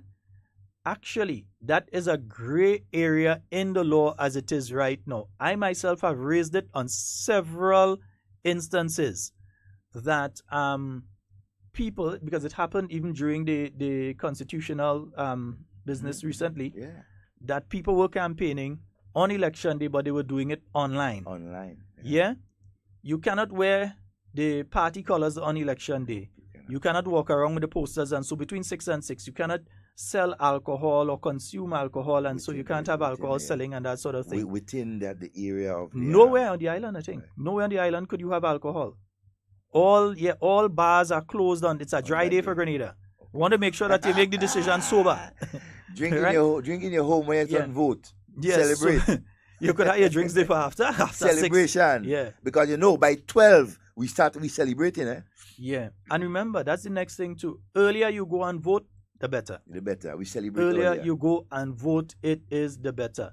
Because we already know the NDC is already looking for every excuse under the sun as to why they will lose the upcoming general election. According to KB, they go blame, well, I doesn't call them name, but they go blame them too, they have on radio. Yeah. They go blame the political leader, and then they go blame Obia. Yeah. So, well, does blame me too, so maybe I Obia. Good morning and welcome. Hey, Sheldon Devon. Good morning, my friend. Hello. Hi, good morning. Yeah, I know you have a callback policy, but I think it's very important that I call back. But 30, but only, no, but you had a very long time. I say you only have 30 seconds. Yeah, Sheldon, I'm so happy that you're relating the things that people should look for. And I just want to add to that because it happened. Even the very officers that sits at the table when you go inside, you have to be aware. Sometimes people might tend to look to them for direction. But some of these people are not conducting themselves in the way they should. I'm talking from experience. They're supposed to be, neutral, but many times it don't happen. So what I say to people is that you find something look fishy, record it, whatever it is, so that you can pass it on later and say, well, this is what happened to you while you was in there, or whatever it is. But it's very important. We've got to be vigilant. Thank you, man. All right, my brother. No problem. Yeah, you've got to be vigilant. And we're telling you this because you might very well say, my MP is going to win. And we know we've done the figures, we've done the numbers, and we know that my candidate is going to be successful. And you look on election night and realize that your candidate has lost and you're wondering why. But these sort of tactics that we're warning you about are what can be and may be and they're real employed against and deployed against your people in the constituencies. Remember, the NDC right now is a very desperate organization. And the desperation is showing. Very desperate. If you can circulate a rumor, as was circulated by executive members of the National Democratic Congress, and I'll state it again, by executive members of the National Democratic Congress, stating that the Prime Minister was ill and all these sort of things, that shows desperation. Real desperation, because, and it's not sensible because it's so easy to disprove. Because look, well, he was on stage yesterday. It's easy to disprove. Yeah? The personal attacks on individuals. And some of us, not even candidates, but the personal attacks on individuals. That shows extreme desperation by the political organization. They're not discussing what we say and saying, well, okay, they are saying this. We don't agree. We propose that this is the better way that we go. No. They're attacking us, and again, fiction and fantasy. Fear. Yeah. So that is what we keep getting coming out from that particular camp. It's desperation. And you know what? We are here. We are here to identify most of these things that they will do. Prepare you, right? So these things do not catch you by surprise. If you don't know, we are going to make sure, right, that everything is right for every citizen to vote. Good morning, my friend. Good morning, Sheldon. My Devon. Good morning. How everything? Quite fine. Not too bad. Yes, Sheldon. Yesterday evening was a very exciting day. Yes, it was. And I enjoyed myself in that rally yesterday. I could say I'm in a rally. And Brother Dabro, you could see that he's a man that cared. Listen to this young lady that spoke about what Miss Honorable Deborah did for her. You can see when people came in, when people call Brother Sheldon Devon with concern, listen to them, give them an attentive ear, and give them some hope. And Brother Deborah gave that young lady some hope. And the hope he gave that young lady, right? She feels much happier, right? And he did what a mother cares and love people did. We do for everyone. And Brother Sheldon and Devon, you see the difference between NMP and NDC leader. You have a leader in the committee that cares about people, that love people. And see, when you have a leader that cares and love people, you know what happens with the children? They dominate what the leader give them. Right? So you look at the candidates of NMP. Everybody cares and love people. And they coming into politics with something that they instill in them, that love and cares for people. But look at NDC, the leader, right? The children following the leader, follow the leader. The leader that's lazy, right? And just so the children lying. What kind of leader? What a teacher trying to lie to people? Bad example. But that's something wrong. Something wrong. Because you teach children not to speak the truth.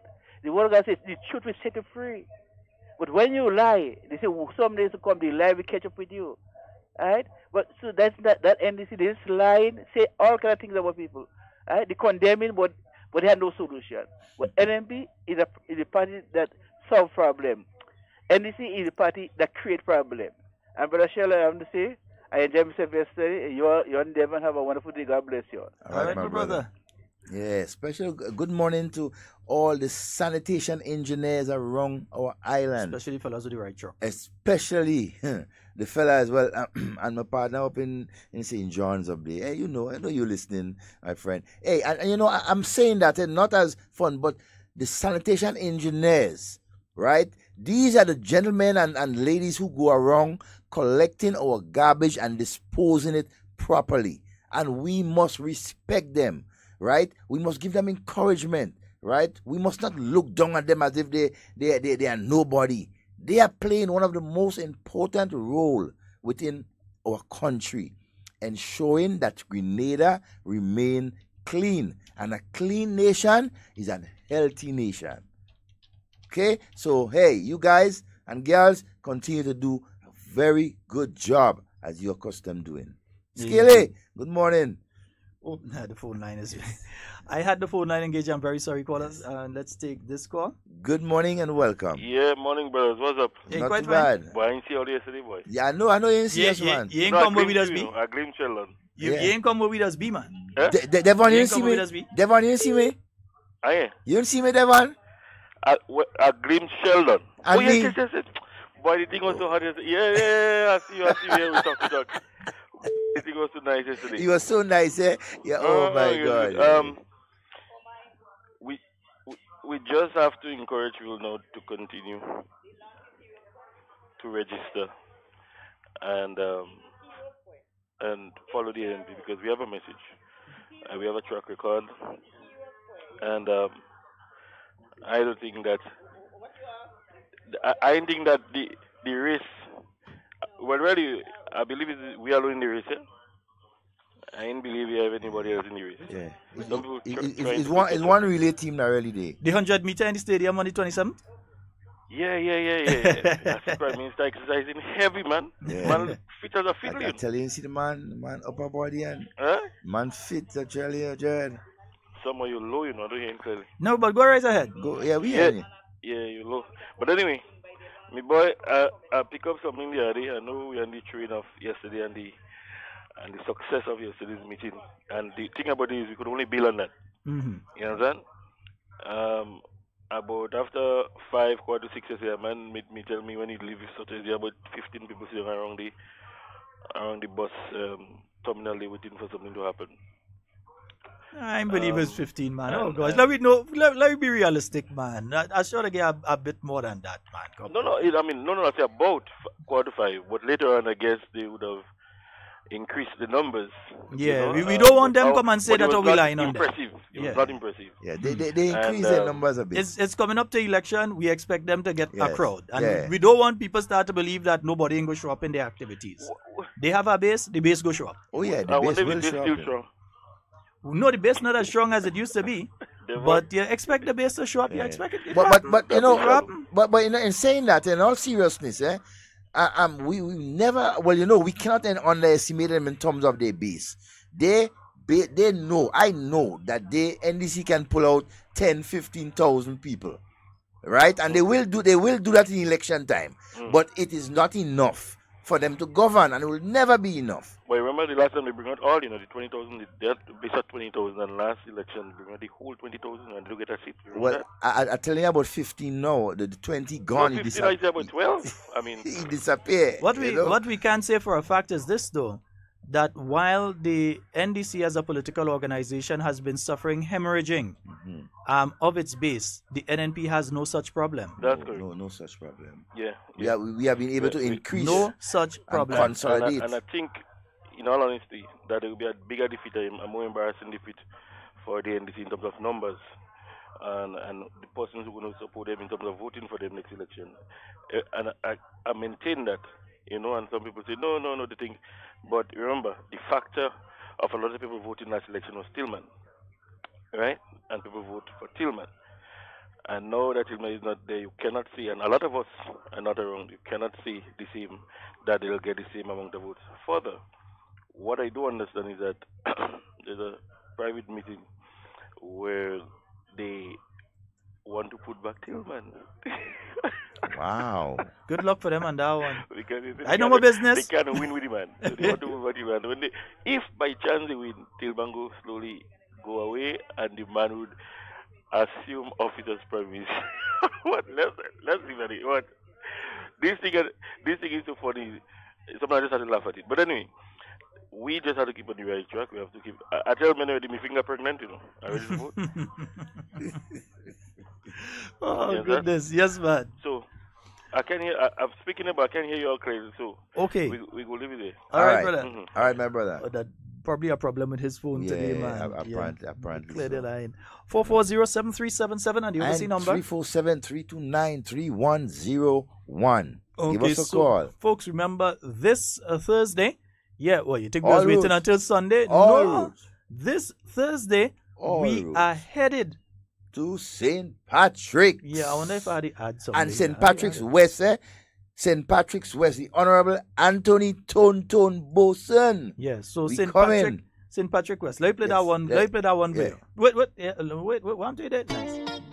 Are you ready? The new National Party brings its message of delivery and a clear vision for continued progress when the campaign rolls into Sutez this Thursday night, January 11th.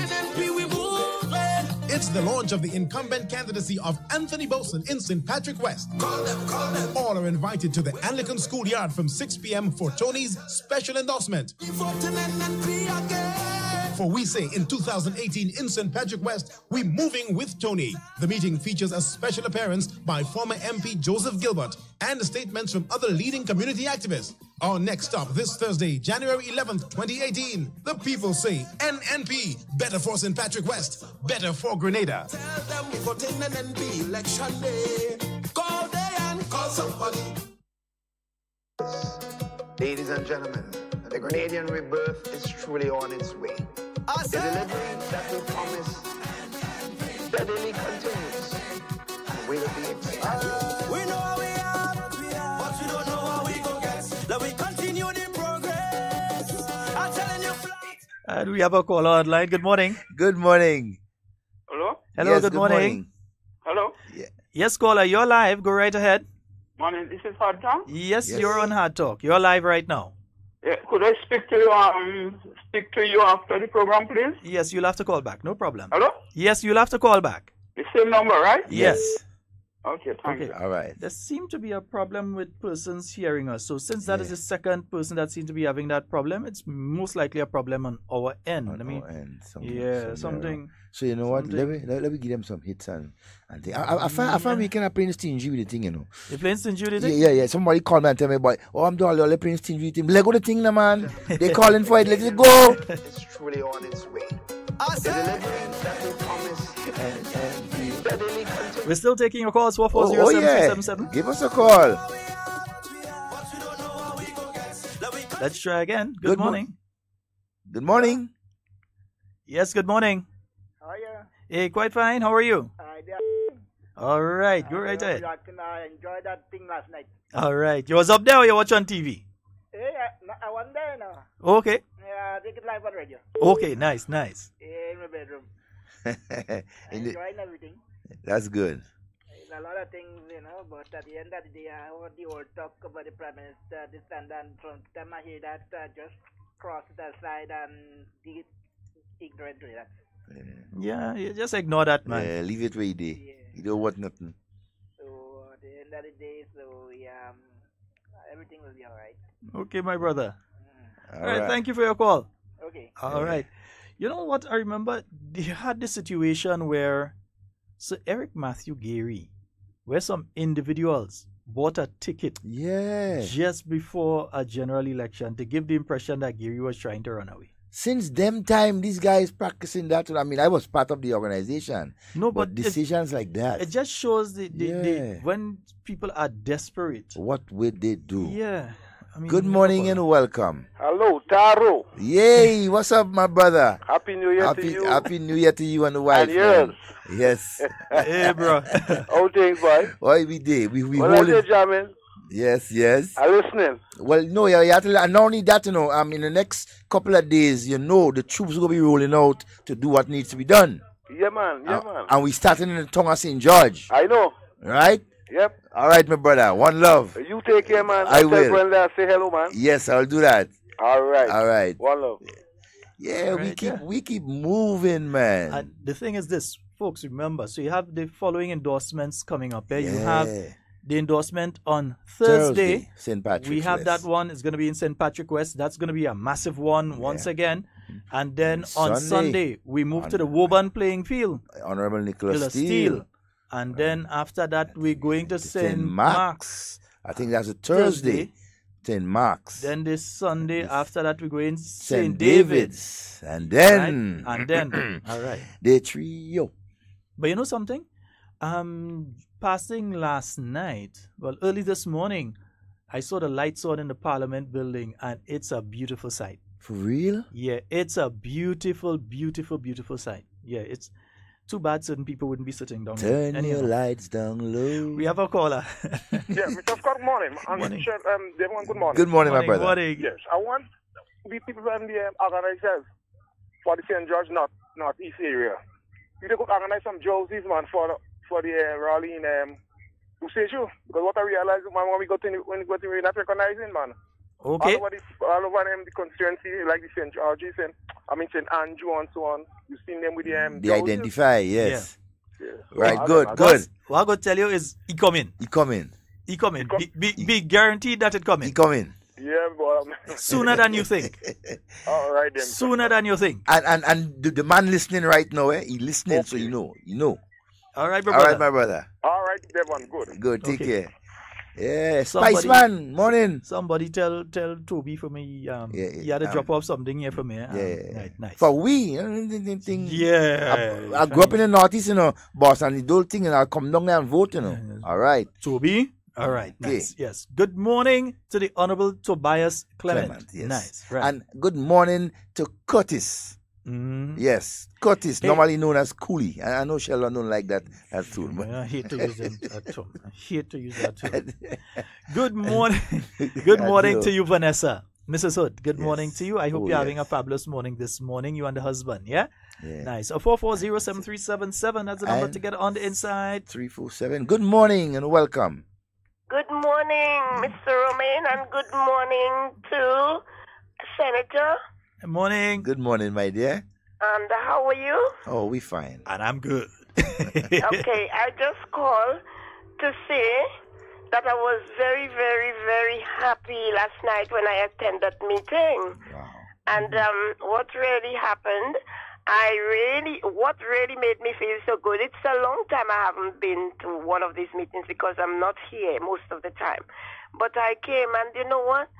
Our Prime Minister, the Right Honorable Dr. Mitchell, and the way he danced, I was so happy because I heard so many things, how he was ill and how he had stroke and he had so many things. So he had to prove something to the nation last night, and I was there, and I was, I gave him thumbs up for that. Yep. Confidence. Hello? Yes, indeed. Yes, Yeah. we there. We listening. Yes, I gave him thumbs up for that because I was very, very happy to see the way he moved. A man that has stroke cannot move like that, and who is ill and so forth. So I was very, very happy to see. Well, Tiram said there is something that has to be proved, and he proved it to them last night. So I wonder what they are thinking this morning when they see what happened there last night. I was present there, and I saw that. And And I'm very happy. What I wanted to say also, I heard that we have to make sure that we register. Well, I never voted before, but I have my ID card now. Mm-hmm. And I'm going to make sure my friend that was there with me yesterday, I make sure we will go and make sure that we register so that we can vote. Yeah. You know?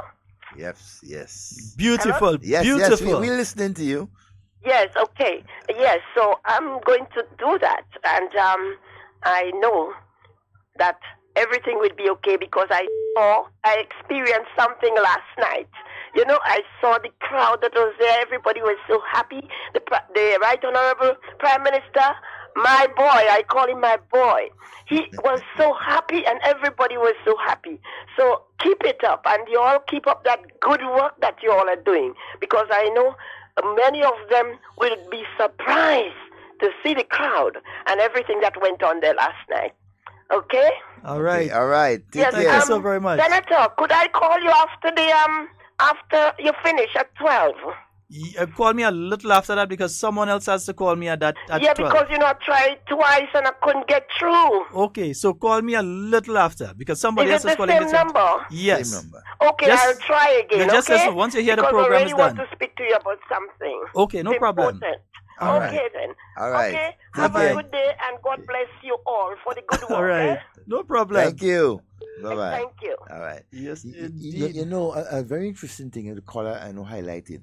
You see, Prime Minister Mitchell had to ensure that the confidence of the people of Grenada, is kept there because he is the leader of this country. And when vicious rumors like that is being aired on all different, medium and so, he as the leader has to instill that confidence in his people and say, look, I am there, I'm healthy, I'm with you. And we keeping moving. We have a call online. Good morning.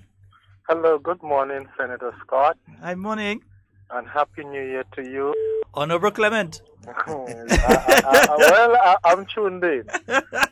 On the road, but I'm tuned in. And I just say, let me stop and give my little 2 cents also. Yes, man.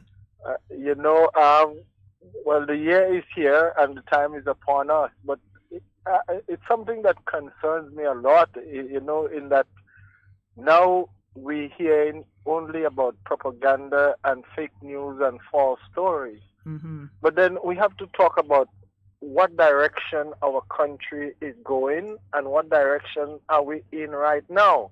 And I believe the purpose of these things is to let people's mind come off the solid foundation that we on and get caught up in propaganda.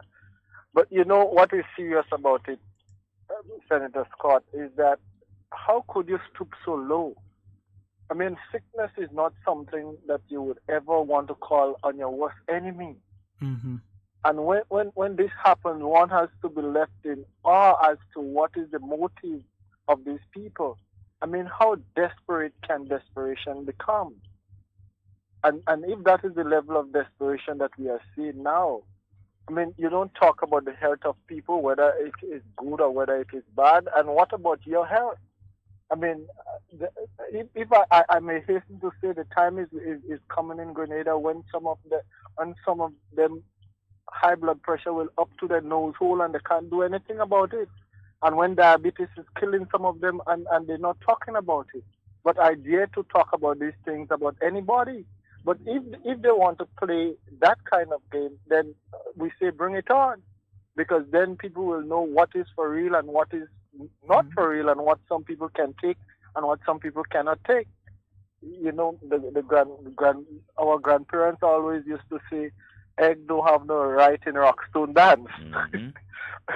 And I think I will say that again, egg don't have no right in Rockstone Mm-hmm. dance. So, but then I believe it is a distraction. It is a distraction to the reality, what is on the ground. And when reality hits the fan, then a lot of them will be left hanging out in space.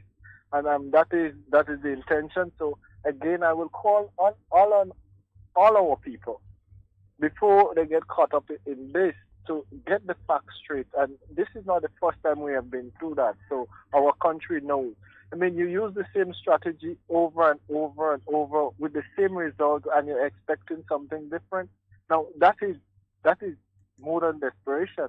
That is insanity. So it is possible that some of them probably are on the way to being senile, if not there as yet. So, and if that is continue, I mean, and this is what our population is saying in general. Tell us how you're going to move Grenada forward. Tell us what you're going to do for our country. Tell us what you're going to do for me. I mean, forget about Dr. Mitchell and Tobias Clement, and what is it that you're going to do for St. George's Northeast, or for St. George's Northwest, or for Grenada, Carriacou, and Petit Martinique? And up to now, up to this point, Brother Scott, we have not seen anything tangible by them on the table.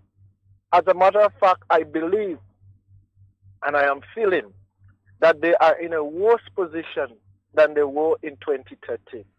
You talk about hemorrhage. I mean, nothing cannot really stop that bleeding. And even before you go, let's look at the history of the NDC and the mode of operation. They came into being in 1989, and then they went into a general election in 1990. And to sustain them, they had to get the help of Honorable Nicholas Brathwaite. That is only how. Then in 1995, they came and Mr. Brizan lost. In 1999 again, they lost miserably. So then they solicited the help of Honorable Tillman Thomas, and they won.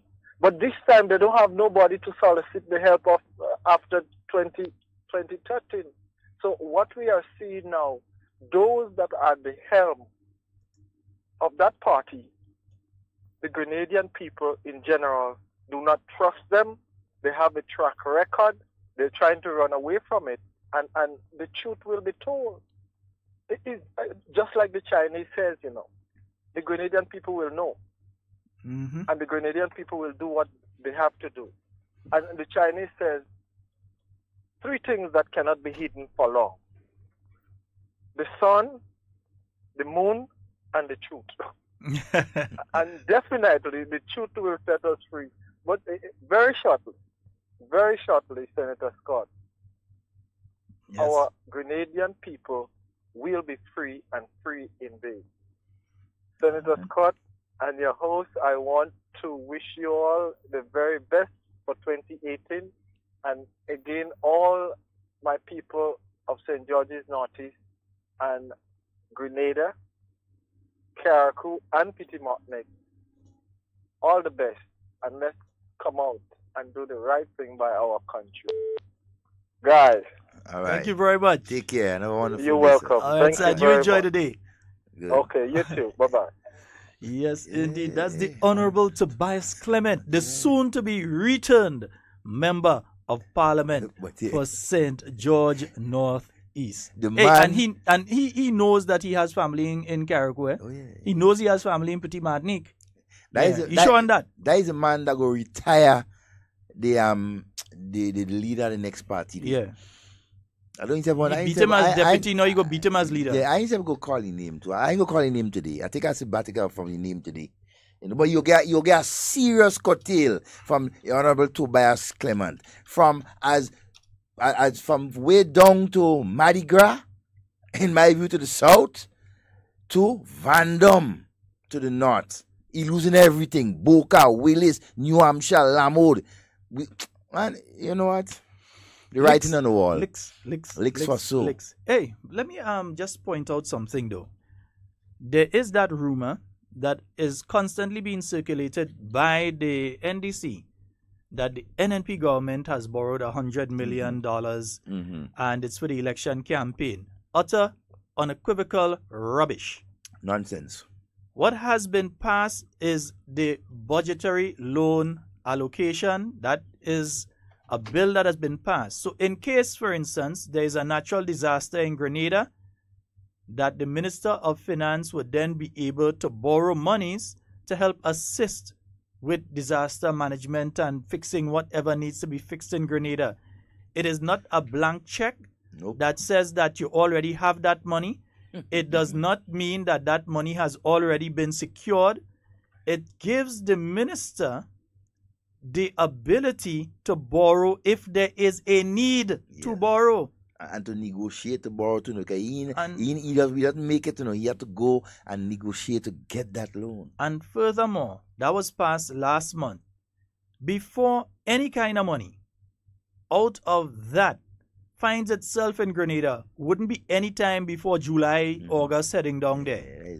Would not find itself in the state of Grenada any time before then. Because you have to go through the process to apply for the loan. Then the loan has to be brought to Parliament. It has to be approved before the government of Grenada could go through and use any money, because there is budgetary and fiscal discipline within the NNP administration. So it is basically dunce, dunce, D-U-N-C-E, dunce of any person to be out there saying that, oh, that is money for the election campaign. That money will be nowhere near Grenada until long after the election campaign. So there ain't no election campaign money. Of course, we understand the desperation. Of course, we understand the need to try and hold on to any straw to try and see if there's a possibility that you'd be able to get a seat. We understand that, because who say they go be a senator and think who walking around puffing up the chest, don't worry, Nas tell me putting me in the Senate. It's about 12 of them saying that. I know how much, like, do we expand the Senate? I didn't realize we expanded. But anyway, about 12 of them walking around, Nas say go put them in the Senate. I waited. You know what, Sheldon, we forgot to basically highlight. Tonight at 8 p.m., Prime Minister, the Right Honorable Keith Claudius Mitchell, will be delivering an address to the nation. Right? He will be delivering an address to the nation come 8 p.m. Who's on Beyond the Headlines tonight? Well, that's where everything will be on that. Well, I don't know who's on Beyond the Headlines, but I also something being said about Beyond the Headlines during the rally yesterday, Yeah, and not only that, PM will also be on. He'll be on Beyond the Headlines, not address. It's Beyond the Headlines. Okay, but he'll okay. And also to I picked up somewhere in the media that the chairman of personnel from the Fiscal Responsibility Committee, headed by Mr. Richard Duncan, will be on air. I have to narrow down that, and we have to find out when, so people can get an opportunity to hear what this whole the operations of that committee is all about, and so that was set up by government, and so and so we will get some more information, and we will let the listening public know. All right. Yes, so remember, indeed. Dr. Mitchell will be on air tonight, 8 p.m. I'm not sure if it's a national address or if it's on that, but he's on air tonight. He's on air tonight. Don't miss it. Okay. Right? Because the headlines. A lot of things will be said. And you might be surprised. Never know when. Remember, Parliament had to dissolve before you could call it in, yeah? And you could dissolve Parliament, then you have a little space of time before you announce where you had to announce something. Next thing. I mean, we know the date that the thing going and announce on, but we don't know the date that the thing is. So we know the date that it is. Yeah, you understand?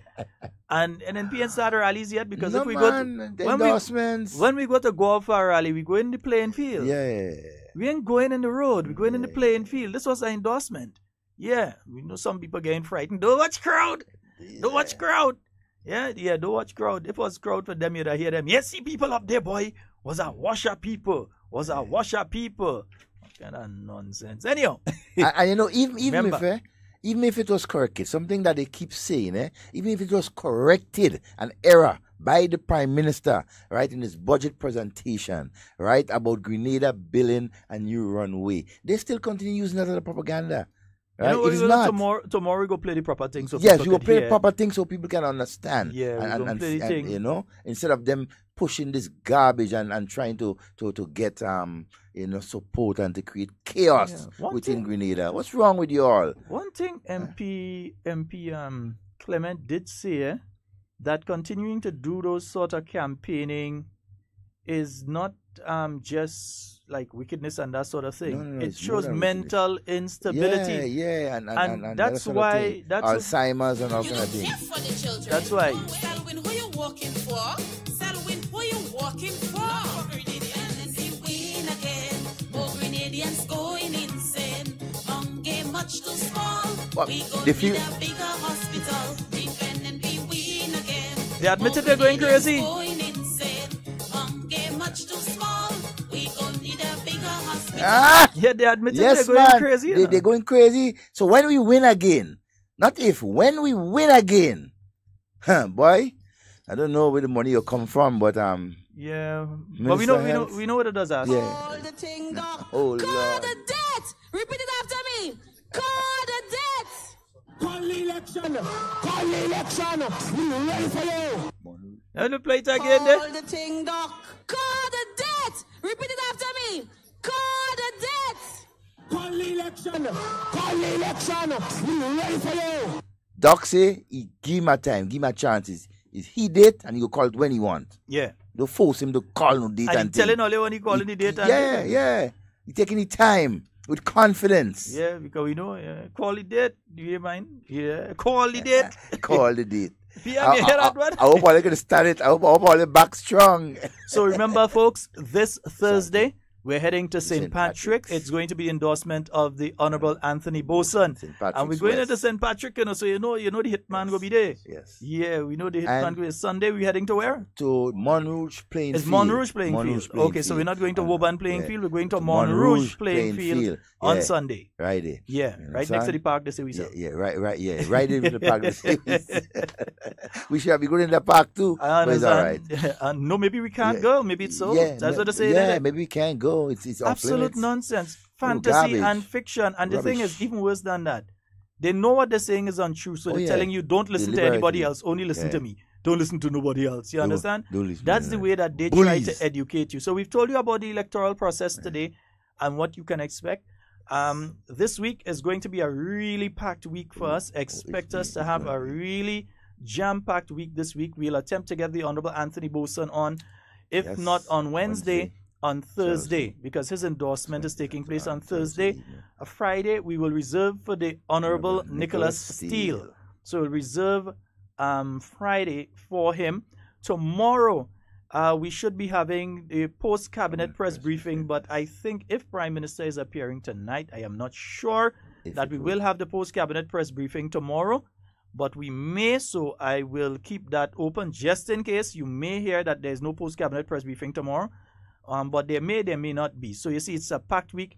Before the week has started, it's already finished, because by the time we get to that, we're on to Wednesday with the Honorable Anthony Boson. Thursday is the endorsement, and then Friday, Honorable Nicholas Steele. Our week is done. The week is done. And Sunday. By that time, we're halfway through the first month of the year already. Oh, yes. Yeah, by that time, we're halfway through the first month of the year already. Yep. And remember, every day is a day closer to election day. Oh, yes. Make sure that you're registered.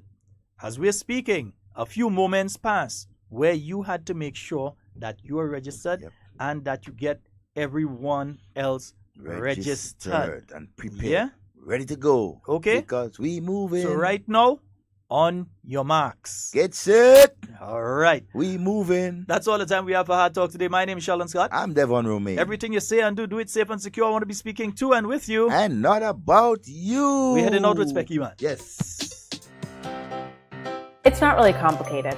Elections are about choice. Between 2008 and 2013, $70 million was spent on scholarships for youth. Between 2014 and 2017, $185 million was spent on scholarships for youth. Vote NNP. Vote competence. Building a stronger economy means all Grenadian workers benefit, those who work in the public service and those who work elsewhere. Now that the period of shared sacrifices is over, the benefits must be shared among every Grenadian. More money for house repair, more money to improve healthcare, more money for training, more money for education, and yes, more money for public servants. $55 million in various payments. We are the Grenadian family looking out for each other. And even as we fight for ourselves and our families, we always remember our neighbors. We forge ahead together. We got to come together, learn to love your brother, love your... Let us have a real talk, St. John's. Let us understand the choice that faces us in this coming election. You can vote for me again, a proud member of a team that has consciously started rebuilding Grenada. Together, we have done the hard work and the opportunities have begun to come. So, you can go for the other guy who threatens to rip it all up and start a new experiment that none of us is sure about. The choices we face are not even close. We have made our sacrifice and now we must continue to build on our success. I'm proud to be on your team, and so St. John's, we are moving together.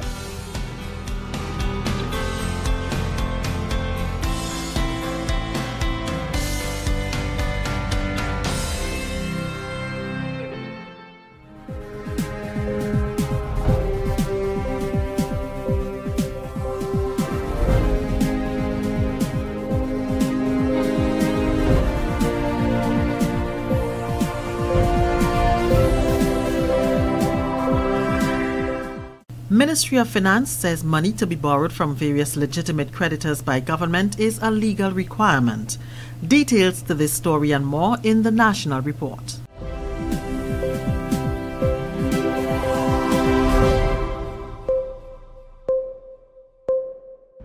With the National Report, I am Leslie Ann Johnson.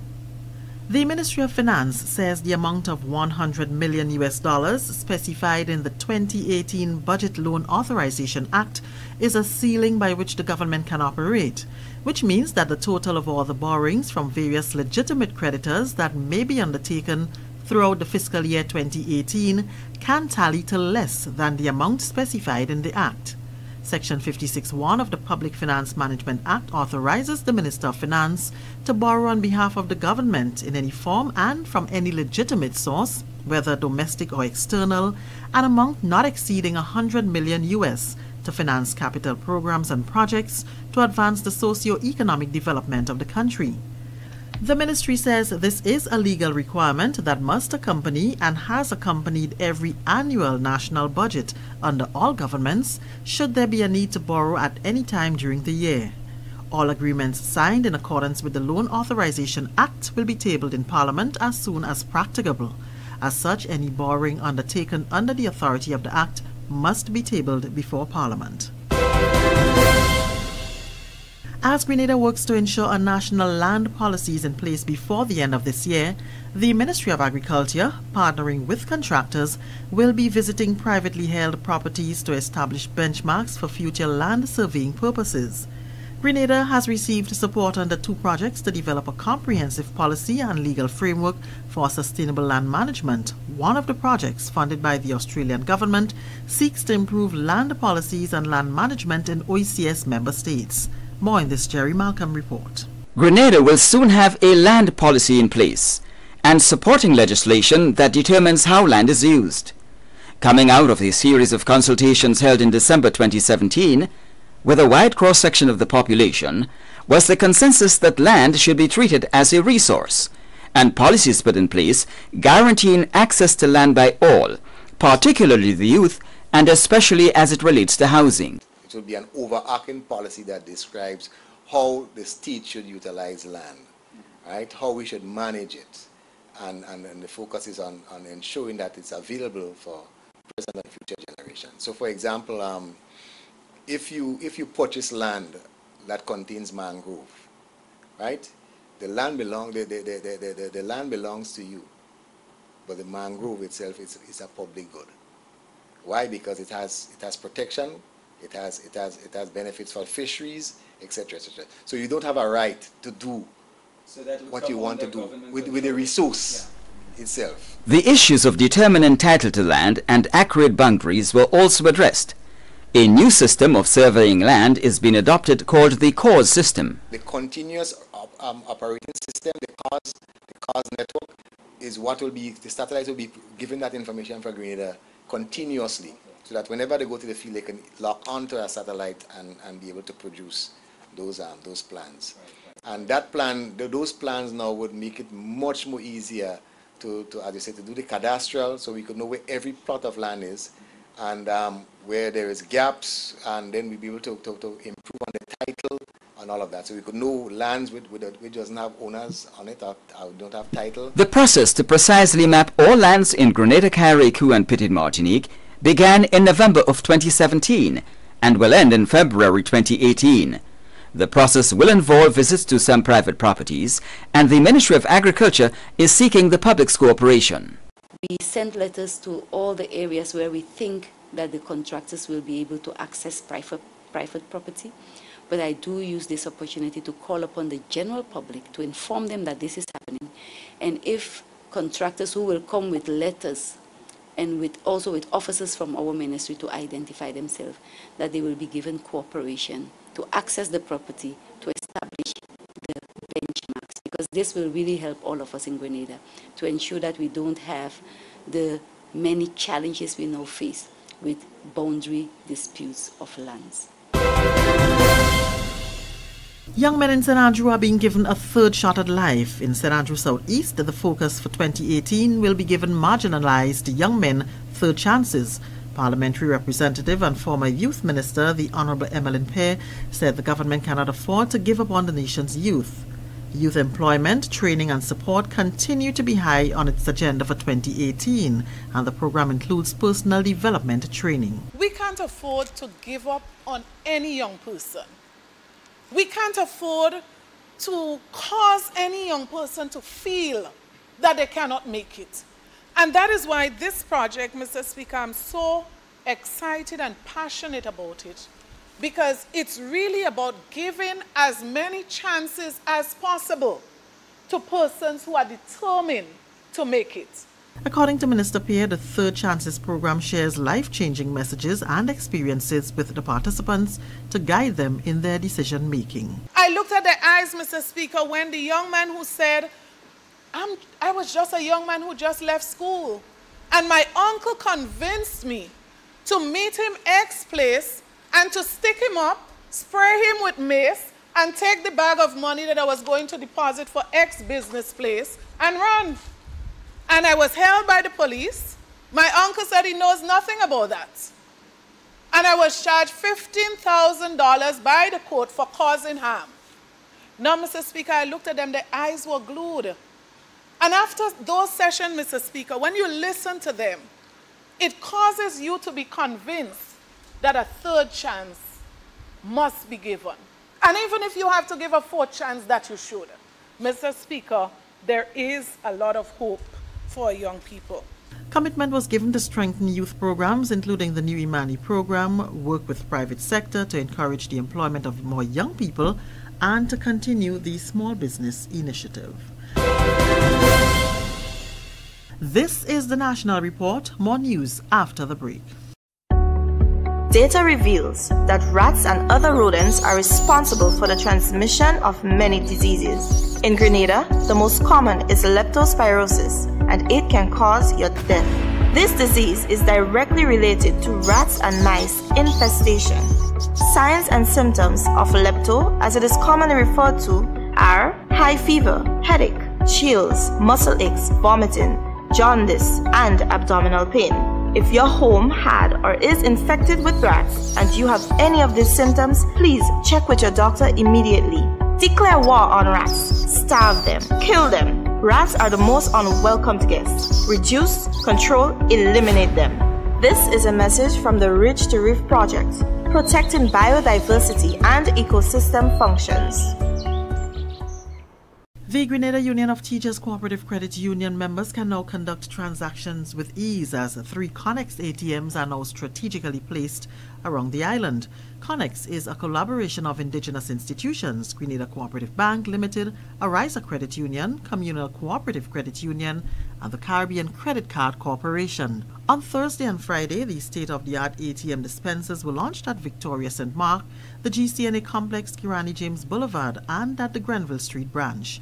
General Manager of GUT Credit Union, Ritisha Boyd, is thrilled that a dream of more than 20 years is now a reality. She says the first 3 machines are just the beginning of providing more technological service to its members. Boyd stressed that not only members can access the ATMs, but any Connex user. It reinforces our commitment to St. Mark as the only financial institution here. And the launch of the ATM is testimony that the credit union is firmly committed to the development of the parish and is here to stay. So have no fear. With this ATM, you will no longer have to go to other parishes, as was mentioned before, to access your funds. It allows for 24-hour access, and it gives a safe and convenient way to access your money your way. You can also perform other transactions such as deposit funds and balance inquiries. And yes, Mr. Britton, it is the plan to have more services in the future. Executive Manager of Operations and Administrations at the Grenada Cooperative Bank, Floyd Dowden, says the vision of Connex is to provide financial access 24/7, 365. It was a somewhat new and at the time, I might say radical thought, given the state of technology at that point in time. But obviously thought went into it, and it took some time to resonate positively with our sister institutions like the credit unions. Time elapsed, seasons changed, sunsets, moon rose, and time went on. And eventually what came out of this was more than what we first envisaged. What emanated was not just ATMs that each credit union individually can provide service to the individual users. What emerged was a network linked to the Visa and MasterCard international networks. What this means is that everyone, anyone from anywhere carrying a Visa or a MasterCard from whichever part of the world can access their monies through these ATMs. The introduction of the new ATM machines now brings the total of Connex ATMs to 17. And finally, the Richmond Home for the Elderly is the recipient of goods and supplies from a prominent Grenadian citizen who continues to invest his resources to the residents there and operations of the facility.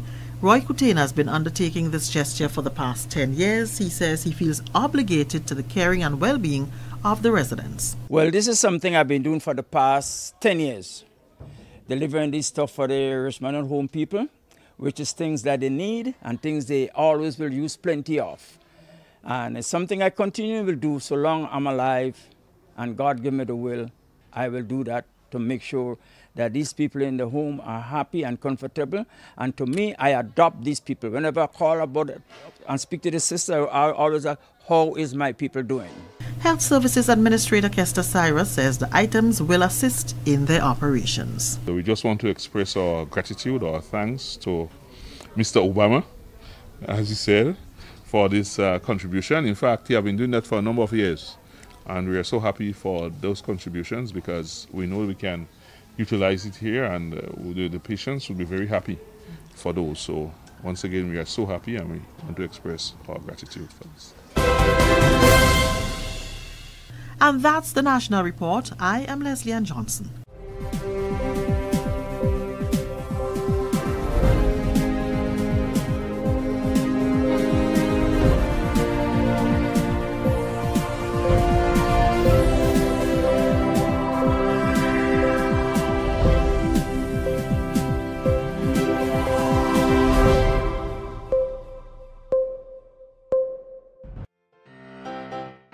It's not really complicated. Elections are about choice.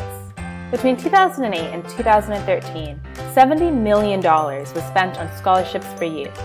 Between 2014 and 2017, $185 million was spent on scholarships for youth. Vote NNP. Vote competence. This level of deterioration is as a result of heavy waves lashing against the land. It's a sight for sore eyes, and it's wreaking havoc on the tongue of satyrs in the parish of St. Patrick.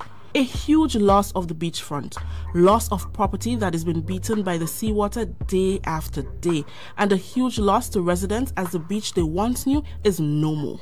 Because all trees go from up the beach, come right down, we used to run below Grapes Tree, almond tree, everything, jump on some sandbag, coming down the road here, which all right down to here, where we're standing. Come up to the old post office street, right where we're standing. Even going down to the lagoon. You have a long run right there.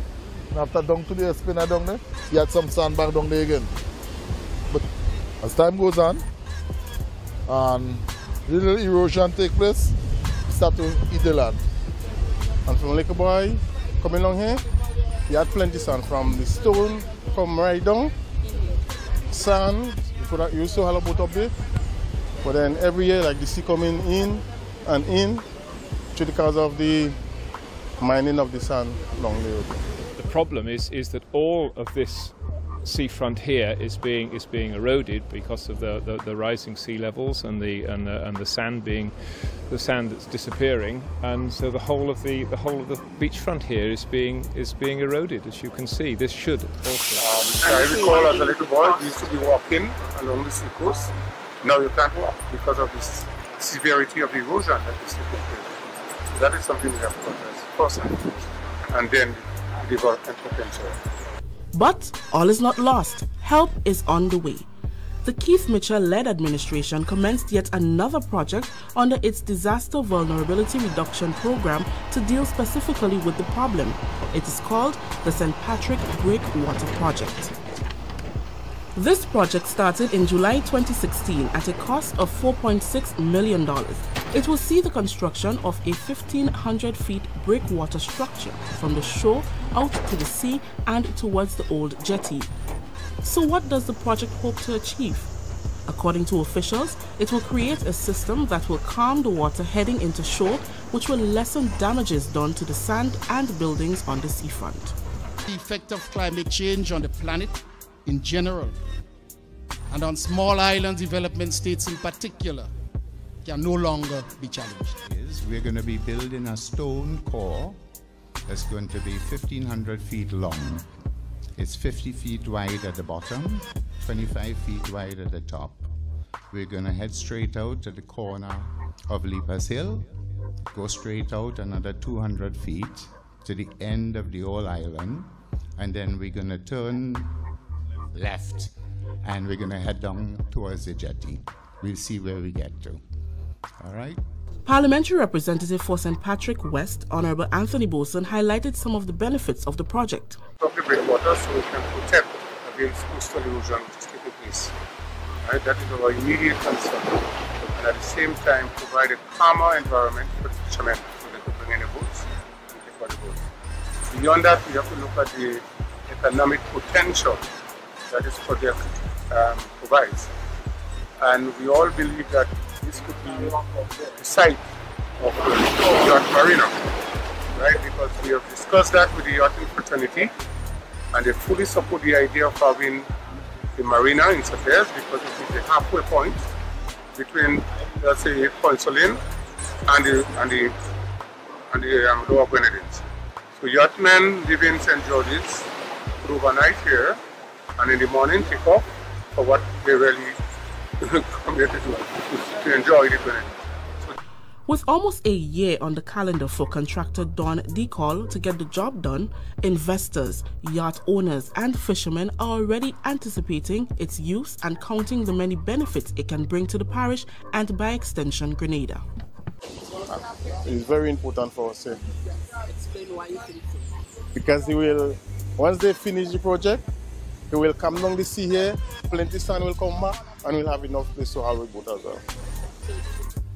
Already, I've had a call to ask if the Amelia could get in here in October to deliver some cargo.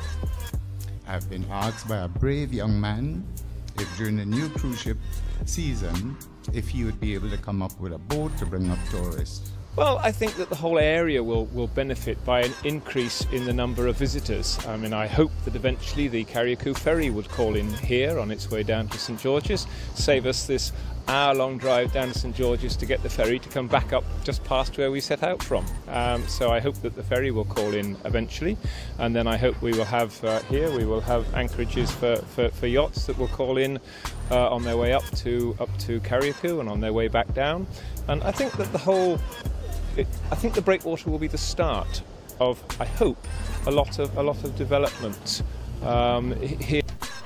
Counting chickens before they hatch, you may say, but it's a sign of hope after so much loss.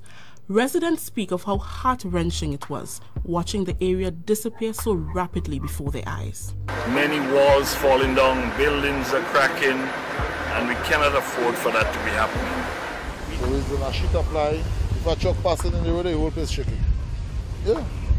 If you stay there and you see rough and the wave break, the place shaking. So it's like, you know, just waving on something. Yeah. On the beach. There's an old reef along the top. You can see where the waves are breaking there. Yeah. There's an old reef there. And apparently, 200 years ago, some of that used to be out of the water, and this was a much calmer bay than it is now. But storms and rising sea levels have eroded the area, eroded the reef, and really they're sort of putting back onto the reef to create what was probably here 200 years ago. Well, hopefully a little better than it was then. So far, the St. Patrick Breakwater project has met no opposition. After all, it has huge potential that will facilitate in the development of the historic parish. The Breakwater project is a very good project. That's the best they could do for St. Patrick's right now. Let's just save it. Yeah, I think it will have a great impact on St. Patrick's. Bringing a lot of maybe help tourism and everything like that, and you know, help the place to develop. I think it's absolutely marvellous. I think it's something that's been wanted for a long time. I think it has the potential to create a huge amount of add-on after it's been built. I think both in terms of the Grenada yachting industry and general development for Sauterres and St. Patrick's itself. Well, the Breakwater project is very nice. It's a very good thing for St. Patrick's because that's the north and the pressure coming from the north. And we need to really backfill this area to save the church, to save the supermarkets like Mr. Kenny's supermarket. Then we have a doctor office, that's Mr. Farmer office. That we will have a good situation where the lands are protected, the sea will get calm, the boats will be able to come in, the fishermen will be able to fish in peace and harmony, and the entire St. Patrick will be there. For State of Affairs, I am Rakisha St. Louis.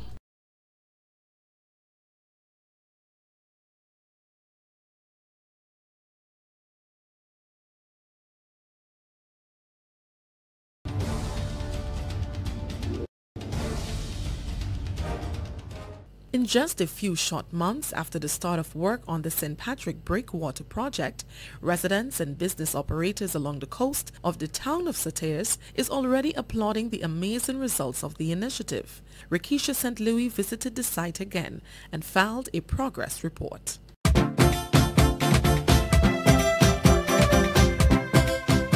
The last time I brought you an update from this site at the Sauterres Breakwater project, the project was at this point getting ready to make its turn back to the old jetty. As you can see from the view behind me, this $4.8 million project is well on its way and nearing completion. This is what the beachfront looked like before the start of the St. Patrick's Breakwater project. Do you see the damage? Do you see how close to the shore and buildings the waves are breaking? This is why the project was given urgent attention by the Keith Mitchell-led administration. It is one of the projects under the government's Disaster Vulnerability Reduction Program.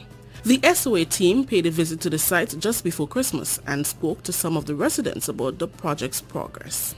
We can't wait for it to be completed. It is a 5-phase project. Don DeCour, who's managing it, comes here quite a lot. But I think it's well managed, and it is. We're already seeing the differences to the water, the difference to the water, because it's obviously going to try and calm it down so we can put anchorages up and have boats there.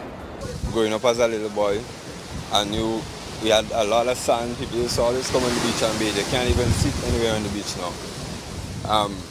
From ever since up here has been kind of choppy area, being as we're in the north of the island. And the breakwater they're building there, believe me, is going to really come in handy, and of course it's going to save the coastline and a lot of the buildings on the coastline. Area was nice and everything, because you had all trees go from up the beach, come right down. We used to run below grapes tree, almond tree, everything. Jump on some sandbag coming down the road there. Which all right down to here, where we're standing. Come up to the old post office street, right where we're standing here. Even going down to the lagoon. You have a lagoon right there. And after down to the spinner down there, you had some sandbag down there again. But as time goes on, and little erosion take place, start to eat the land. Now, this $4.6 million project will see the construction of a 1,500-foot breakwater structure from the shore towards the old jetty behind the fish market. The structure is expected to calm the water heading into shore and lessen the damage to the seafront and buildings on its course. Parliamentary Representative Honorable Anthony Boson, during his contribution to the 2017 budget, highlighted the importance of the $1 million project. Mr. Speaker, this project should have been on stream over 8 years ago,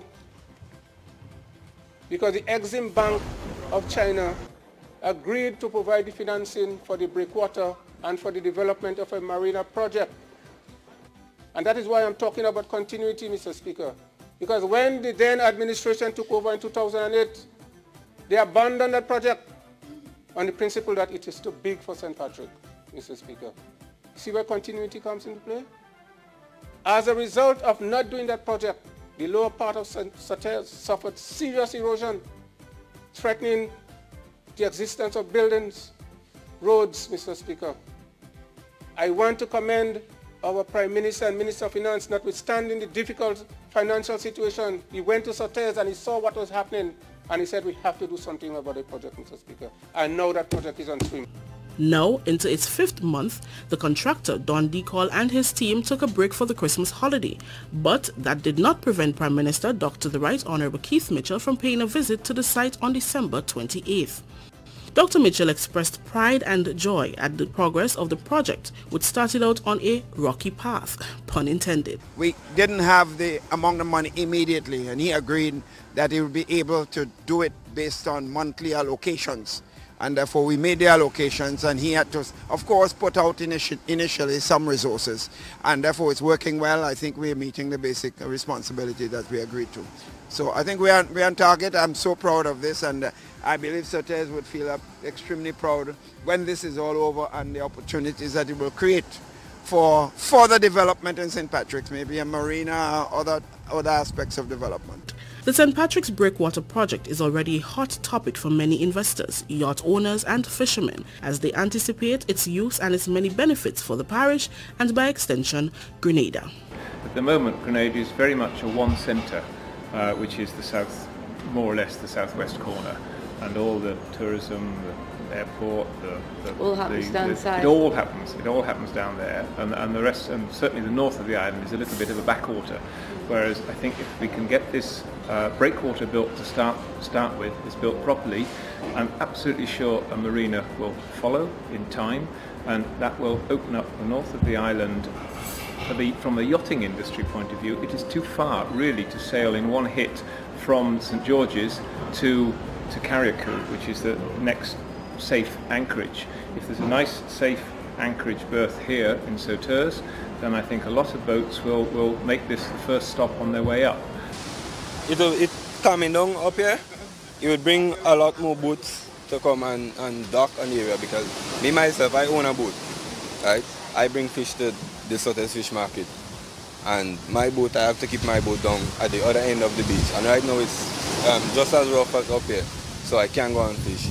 And that is one of the major problems, because you see all the boats, you see the fishermen have to bring up their boat up on the dry land itself. You can't even stay by the beach.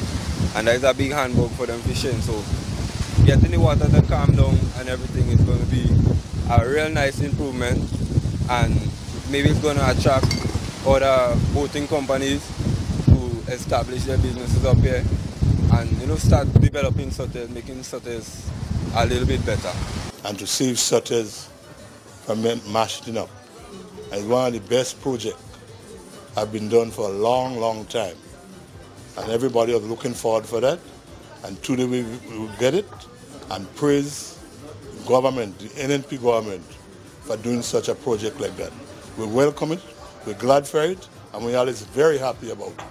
We will save the whole of Soters Coast. Bring in a lot of maybe help tourism and everything like that, and help the place to develop. Reporting from the site of the Soters Breakwater project, I am Rikisha St. Louis for State of Affairs.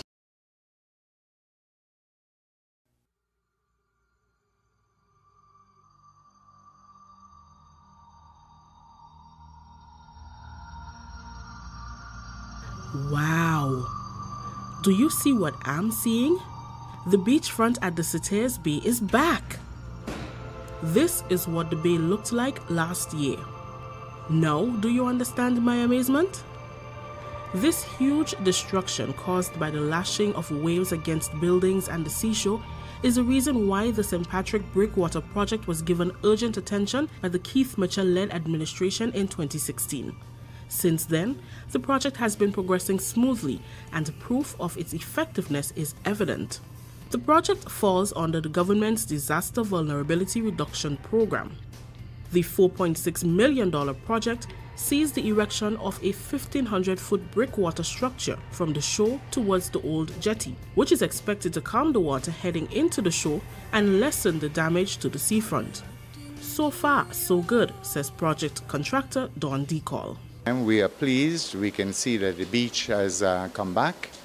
We can see that new beaches are being built on the Leapers Hill. The water has certainly calmed down, and I see that the fishermen are now using the bay even to grow sea moss. Government is particularly pleased that the project, though not yet complete, is already reaping results. Recently, Parliamentary Representative for St. Patrick West Honourable Anthony Boson and Works Minister Honourable Gregory Bowen paid a visit to the project site, and they were amazed by its progress and the transformation of the area. As we all know, this was an area that was under serious threat and coastal erosion, and the government has seen it fit to provide the necessary funding, albeit under very difficult circumstances, to undertake this project. We have seen tremendous transformation since then, as you have noticed. The beach has returned.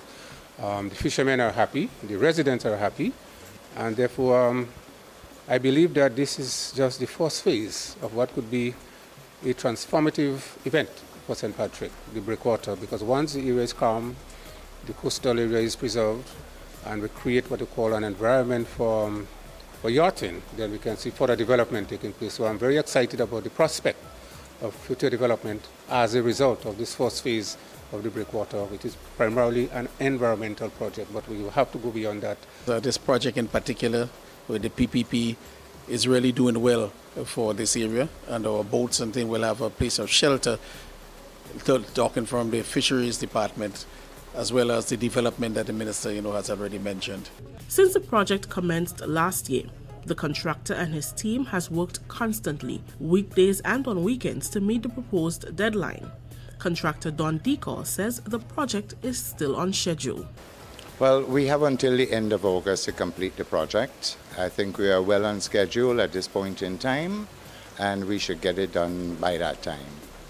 There's probably maybe about 400 feet remaining for us to complete the project. Residents of St. Patrick, especially home and business owners close to the seafront, were forced to spend thousands to build barriers to protect their property.